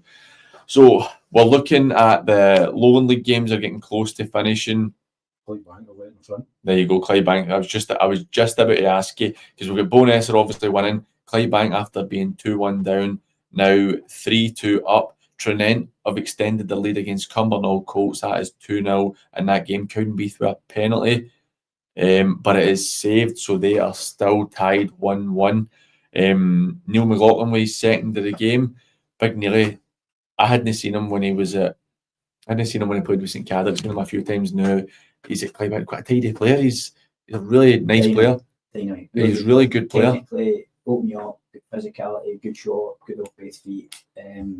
I think he's a really good acquisition for him. Do you think people underestimate him because of his body type? Possibly, yeah. Like, Which is unfair. it is unfair, but Nearly will know himself what he's capable of. If he's capable of more than that, it might be because this might be because of the talent that he's got. The reason that he's at this level, because in terms of talent, he's good. He's as good as I've seen coming off that left hand side. But again, Clydebank have got 2 or 3 of these type of players, Gallagher and obviously Aaron Black. Aaron Black, yeah. They like to come off that wing, and Nearly he's maybe took his. I think he get married in the summer as well, so he's maybe took a wee bit of time to adjust at Clydebank. But I always thought it would be a really good signing for him. I spoke to him off when I signed him, and I actually asked the question. I said, "How does he look fitness wise?" Because I've only ever seen pictures of him, and when you see him in person, he's in better shape than he looks in pictures. To be fair. But what struck me was he seemed, and again I don't know him, but just for being quite up close watching the games that he's played in, he seems very much like he makes a mistake, sees something's on his back, hand up, and he gets on with it. He doesn't seem to be the type that is going to be quite petulant, and I think that it shows. Because for me, you look at Clydebank, I feel like they've got quite a good unit, and they don't have many petulant type players that could impact the unit. And I think that Moff seems to pick his players quite well. Nearly's also played in that league with East Coast Pride, so he knows what the league encompasses, which is a help for him. Again, just alluding to what you're saying, body type and whatever else. If I was playing against Nearly, I'd be asking the fullback to take him the other way, because his strengths lie in going that one way, but he doesn't shut work. No, he definitely does. No, he's a good player, and that's going to be a vital win for them if they can get it. But that's, again, you've got Neil McLaughlin getting 2 today, Nicky Little with a goal. I know he's not scored today, but Keir Sampson with a couple of goals last week. You've got players who can score goals and hurt you, and they've conceded more than they normally do today. But at the other end of the park, a very sound team defensively, and I suppose you put all that together, it does make the difference. Balance. It's all balance. I know, and it's just shown the step up in terms of the level. I think we can be quite dismissive sometimes of the quality in the Lowland League, probably wrongly. But I think the way the league's shaping out just now, it looks like a straight fight between Clydebank and Lithgow. So it makes even more influence on those games against each other. They're going to be absolutely massive. I know, and that is the thing. That's like I touched on earlier, that Clydebank won't lose the league by losing to Linlithgow next month. But it also goes a massive way, and if they can beat them, it closes that gap to only a few points instead of it being 10, 12 points. And it's terrible that one of those teams is going to miss out.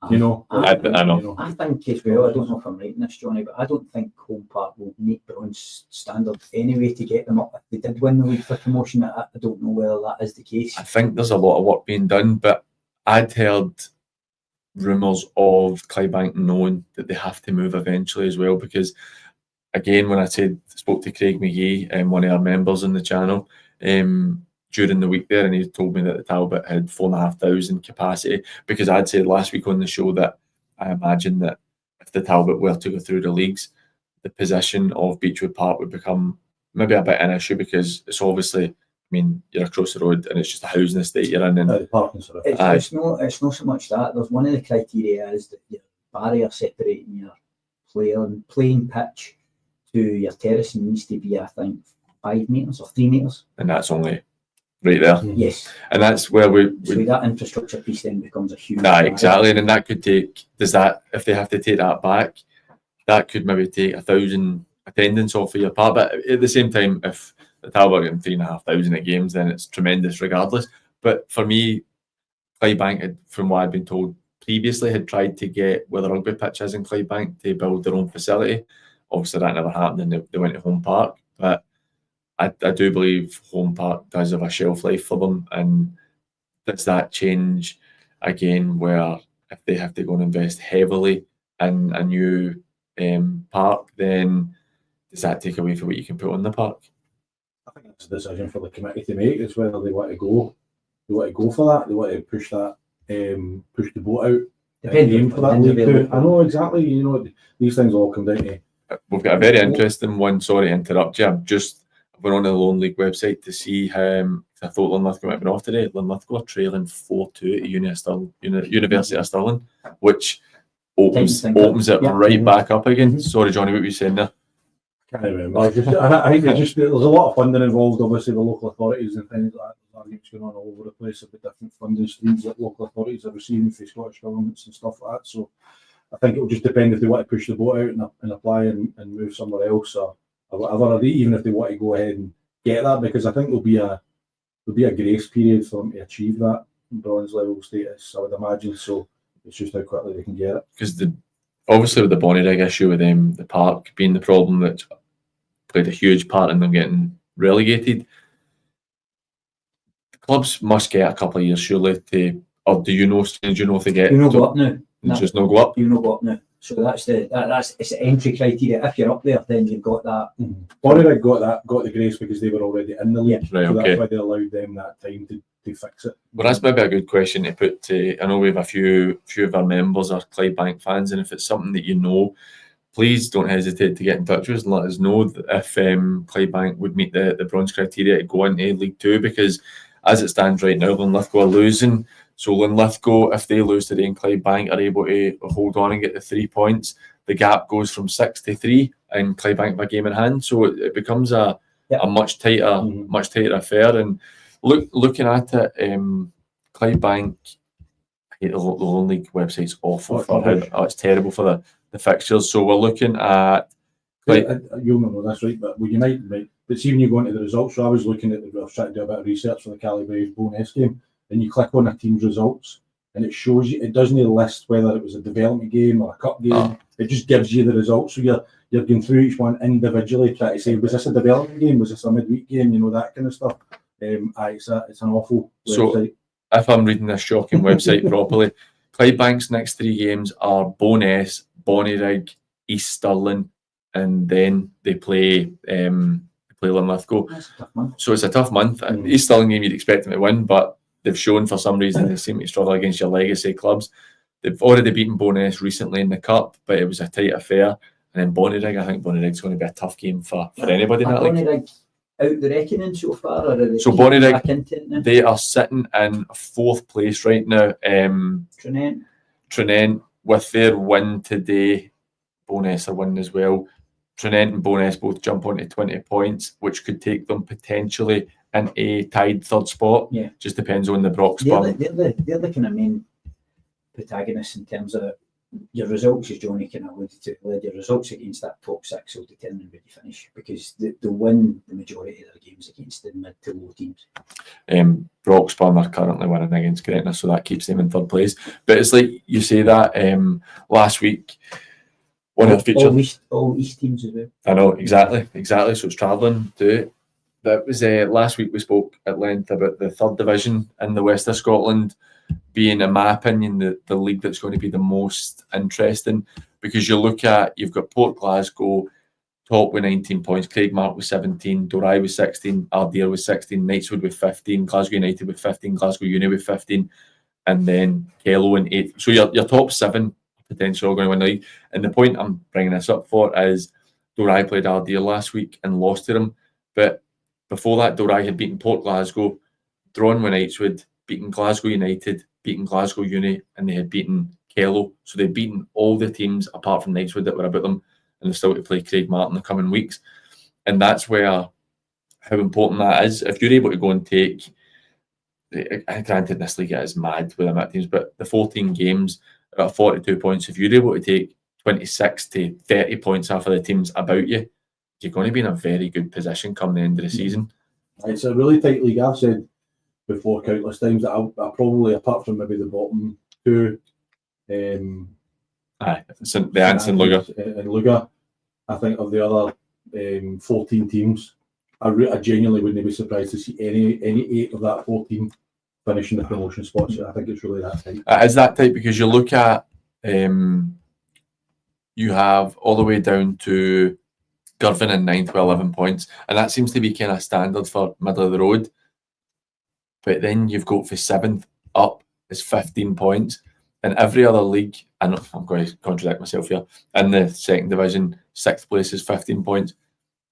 But in every other league, if you're sitting within 4 points of the leaders, you are guaranteed promotion, but not in that league. Whereas looking in the 1st division, Glencairn, it's a league where there's no outstanding team, if that makes sense. They're all very much a much. Every day, there's lots of very good teams in the league, but they're all capable of taking, on any given day, taking a result off somebody else. And we go back to the Gartcairn result, obviously being which, yep, we got right. We got one right, guys. 2 right for the league as well. Well done, guys. Gartcairn, St Roch's not playing today. Irvine Meadow not playing today in the league. Ardrossan not playing today in the league. Thornywood not playing in the league. Nielsen not playing in the league. That gets Gartcairn. They're now 5 points clear of St Roch's. St Roch's got 2 games in hand, but they've won 7, drawn 2. That could be these weeks could be really important for them. I know McStay was saying that they don't have any games for the next 2 weeks, which could claw back for our team. But these weeks could be really important for them being able to get that, because you touched on how you maybe felt a bit hard done by looking back years gone by that you were so many points clear of the Talbot. There's no guarantee that teams are going to pick up those points. Games, everything else comes in it, suspensions, injuries. I think I even look at the Greenock result today. You've been saying they're going well, and it's a great win for them at Largs.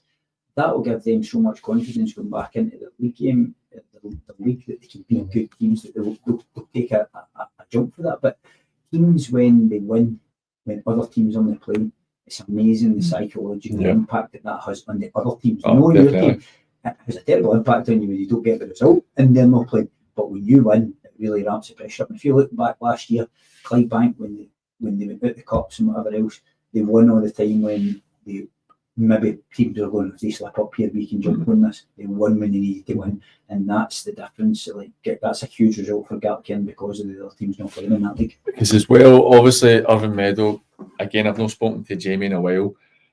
The Rock and the Meadow have both won 6 and lost 1. The Meadow, obviously, with Jamie, had been unwell and had missed a couple of games. But if he's back, it would make sense with the fact that the form started to pick up again.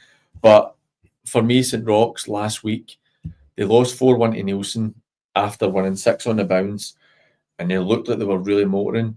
And I wonder what kind of impact that has on St Roch's, because I feel that St Roch's in years gone by have been a team who have been a bit of Cinderella, a wee bit of a kind of bridesmaid team where they've really looked like they're going to be there, and then just at the last hurdle they fell away. The last 2 seasons it's happened, and I'm wondering, I know they're going to get promoted this year, but the aim is to win the league based on how they've started. And I wonder if they've got the mental side to be able to handle that pressure and go and get themselves the points. Yeah, and they would have been really disappointed with the game being off today, because they had the opportunity to play a team from the 4th division, which they would have been looking forward to, especially after having a bad result, getting beat so comprehensively from Nielsen. So they'll be disappointed that game's off today, but they'll just be looking to get back on it. I think St Roch's are made of tougher stuff this year than they have been in previous years. You think the previous setbacks are maybe galvanised them a touch? It's kind of what you alluded to and we spoke about with Clydebank as well. Like, they're building towards, like, okay, was sitting there going, right, they never quite done it, but for the good season, where can I add to make sure that doesn't happen again? And I think they've done that. I think they've strengthened their back line, which is the bit that we say gets you Mhm. over the line. If you can start putting out clean sheets, then your forwards will win you games. You signed a couple of players from the week, didn't you? Darren Miller and another one I can't They're not remember. shy at signing a player. I know, they're definitely know, and it's an unveiling. Kendo was telling me they don't have the budget that people think that they have, but They it did does. doing that, don't they? It does look like they do. But do you know what? Maybe a point I've overlooked there that you make, that when Kendo's taken over at St Roch's, it was most of his West Park team that he took, who were a good 4th division team, but they were a 4th division team ultimately, and they've been a really good amateur team before that. And as I said, they had a very good season that first season. Last season, they kicked on a small amount, but no enough to get promoted. But I think they finished 4th or 5th last year. They're only far off. And you might be right that they've probably lost some of the 4th division players and added a bit extra quality. And they've probably this season again lost a wee bit of the players that they didn't want to have and added another bit of quality. Because Darren Miller, I know that like Darren's getting on a wee touch and he's played with I think about 900 teams, but he's got quality. And you know that he can hurt teams with his set pieces and stuff like He's that as also well. an East End boy and Mhm. probably has a wee bit of affiliation towards Rocks, but I don't know when you games with set pieces. It's unbelievable set pieces he's got. Again, if you look at it, he's maybe going to be somebody that he uses in certain games. Like for instance, today Darren would have wreaked havoc in anybody with the way he delivers the ball in the wet, windy conditions. So it's horses for courses, isn't it? I definitely think so, and it's because you look at, I know it's the cup for them today, and they lost to a Premier League side. Ardrossan for me have been a real surprise package. I'd said many times on the show, my time at Craigmark when Ardrossan won the 2nd division, I thought they were a really good side. I thought Gav had put a really good team together. Last season, I was a wee bit disappointed in terms of how I thought they could perform, and it looks like they're starting to find themselves and really push on. As you know, Gav's a good mate of mine, and we're close. He had a real rebuild this season. Lost some of his what you call standout players. Lost the boy Wilson to the Buffs, who went and scored a lot of goals. He's replaced them with younger players, and what he feels is they've got a young hunger and desire to go and improve. But with that younger players, you get that inconsistency result. You've seen it last week when they're 3-0 up against Whitlets. They drew 3 each. He would have been spitting mad at it, but I think they're sitting in 4th or 5th. 4th place just now. So he'll be delighted with the start, and if he can get consistency out of the younger boys, then the aim for them is to finish in that top 8, and if they do that, then great, because what a setup we've got. I know exactly, and I was doing it at the park pre-season there. My daughter was playing in a tournament, and I was a bit with the. I always liked their grass park. I always thought it was really good, but to be honest, the Astro they've got done is really nice, and it's a great setup. Even with I was talking to one of the committee who recognised me, and we were talking away, and he was telling me a wee bit about how they're trying to do things at the club, and it does seem like they're a club who are really trying to progress. And it would be good to see the likes of Ardrossan and St Roch's in the Premier League for a change. And I understand the Premier League's maybe a wee bit different next season than what a normal Premier League would be, but it's good to see these clubs progressing and coming through. And we've got another goal in the Clydebank game. After I'd mentioned him no scoring today, here Samson gets a goal there, so that's 4-2. It looks like that game's starting to be out of reach. Really good result, looking like it's coming in for East Stirling. They are 2-1 up against Cowdenbeath. Still 3-1 with Bo'ness against Cali Braves. Now 4-1 in that game. So that's Thomas Grant with a goal in that game there. 3-1 for East Stirling against Cowdenbeath. Now 5-1 for Bo'ness. Now 4-1 for Cowdenbeath for East Stirling. So East Stirling scored 3 goals in 6 minutes there.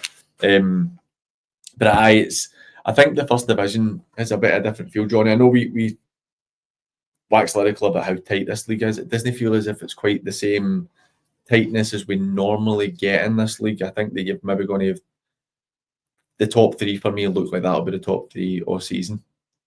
Being Gartcairn, the Rock, and the Meadow.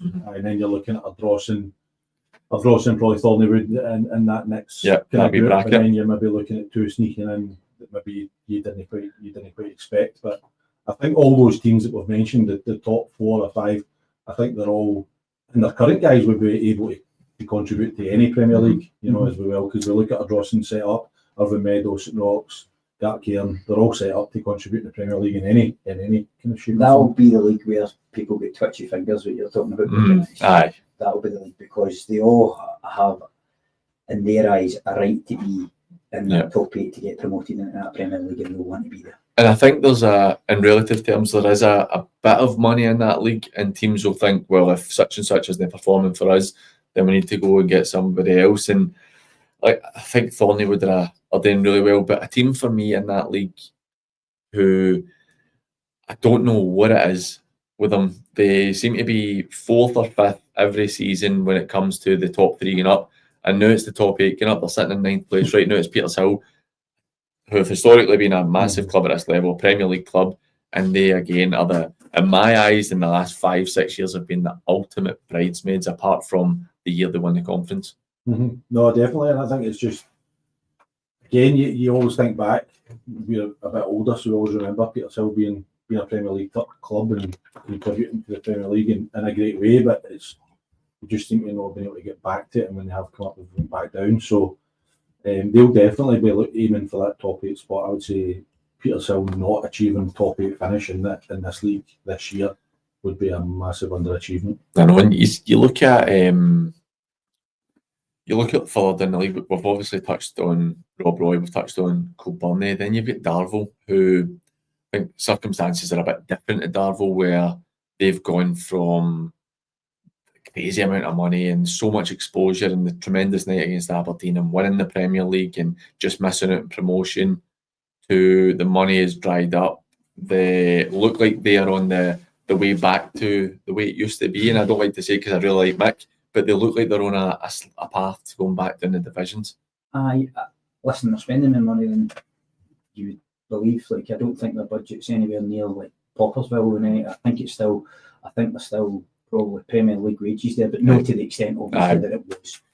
That in itself presents problems in that you have to restructure and you have to reorganise. I've looked at, very good in social media, Darvel, so you see a lot, it tends to pop up with algorithms and whatnot, and I've seen a few of Michael's interviews. He just looks at this moment in time as if the world's against them a wee bit, and things aren't going well for them. For example, we spoke about earlier, taking leads in games and then getting pegged back late on, and that can be demoralising for you as a manager, that you think, man, if only, and it starts to carry a burden on you. Whereas at this moment in time, we've got a good squad, we've got a good budget. I think Michael, in this moment of adversity, needs to pull the team together, pull everybody together and go, listen, bar name only, we are a Premier League club. Yep. The infrastructure that's been put in there over the years, the park itself is a good place to go and visit. I still think they've got capabilities to get into that upper echelon of that, and I think they should be top 8. You look at an underachievement for them. That bracket that they're in just now: Petershill 9th, Rob Roy 10th, Kilbirnie 11th, Darvel 12th. I take Cumbernauld out a wee touch in 13th place, then Benburb. So those 5 teams in those 6 places who, in normal circumstances, might be fighting relegation if we had any this season, have all in recent years been Premier League sides. But then on the flip side, you're Muirkirk, Neilson, Thornleywood, Ardrossan, St Roch's, all at the other end of the table, looking like teams that are going to go and push on and get promoted. And it's quite an interesting comparison, that it's a bit like the English Championship, where you had so many teams who've been Premier League clubs and they've slid away. And the 3 teams that came down, Gartcairn obviously through because of the points deduction, but the squad that they've got, they're doing what they should be doing with that squad. They should be winning that league, and probably fairly comfortably, to be honest. And then you look at Darvel and Benburb, and we all, again, we spoke at the start of the season, we all fancied Darvel to be at the top end of the table challenging. Benburb we were a bit unsure about, but it'll be interesting to see what happens now with the new management team coming in. Great win last week against Cowdenbeath in the Scottish Cup. So again, we'll see if that invigorates them. So you go back to Chris's point about the new manager bounce, see what they do. But they've kind of been that was a bit. I thought that was a wee bit left field for me with that result last week. It was a really good result. Wasn't one that you didn't go seen Mikey Williams scored an absolute ripper. And it's just, for me, it's one of those ones where I don't know, and no harm to Gordon. I've only met Gordon a couple of times, really nice guy. I just don't know if that was the right fix. I know what they were thinking was bringing in him and Budgie as kind of older, experienced heads to try and sort it out. They might be able to do it, because they're only 4 points away from being able to get themselves into the top 8. So that's nothing. But it's going to be a really tough ask for them to do it. No, it will be, and it'll again. I think as well as a new manager coming in this point of the season, a new man, you always want to try and bring your own players in, and it's very, very difficult to do that in October because there's not normally a lot of players available. So you're kind of batting with what you've got, and then as you said, Players haven't fallen out with their managers yet to leave before October either. So then the players revert to type again. But I think there's talent in that Benburb squad. So it's just about them to get the best out of them. Definitely. I like the league because there's no sentiment for teams that should. Exactly. That's the bit that you go. It's really, really good to see. Look, we're just coming close to the last couple of minutes of the show, so we are going to look through our results. Caley Braves, we both had Caley Braves to win. They lost 5-1, so that was not good. Garlick Cairn, we both had them. They got the win. I'll need to actually check. Johnny, can you check Twitter to see what it finished with Giffnock and EKYM, because that could be the decider for us. We both went for Beath, we got that right, and we both went for Largs and we got that wrong with a great win for Greenock. So we're just hinging on the EKYM and Giffnock game. I've gone for a draw, you guys have gone for a Giffnock win. Can I get myself a win? But before we finish up, we've just got a minute left. Thank you very much to everybody for watching. Johnny, Straney, thank you very much for coming on, guys. I really appreciate the chat today. It's been something a wee bit different but really enjoyable. This week we've had, sadly, Paul's not going to be able to do his show for a wee while. He's got certain family issues, and then a congratulations. We've not been able to do our lower league show, but a big congratulations to Jordan McCarry of the show, whose girlfriend just had a little baby boy the other day there, so congratulations to Jordan. Johnny, who have you got on tomorrow night? So I've got Thornleywood manager Adam Coakley on tomorrow. He's pretty nervous about coming on. He said everybody you have on there's like pure status, and I'm not going to know what I'm talking about, but we'll know of as many games to talk about. So everybody wants to watch and get involved. Excellent. And get some good discussion. Make sure we get in tune, guys. Right, do you know yet? Aye. Go for What it. did we say? I said draw, you said Giffnock. One each. Yes, I got a win today. Love that. Back to winning ways. Well, everybody, thank you very much for watching. Sadly, the show is going to be going to 2 weeks, every 2 weeks, but I'll explain that on Twitter later in the week. But thank you very much for watching. Cheers. I hope you have a good one. Take care.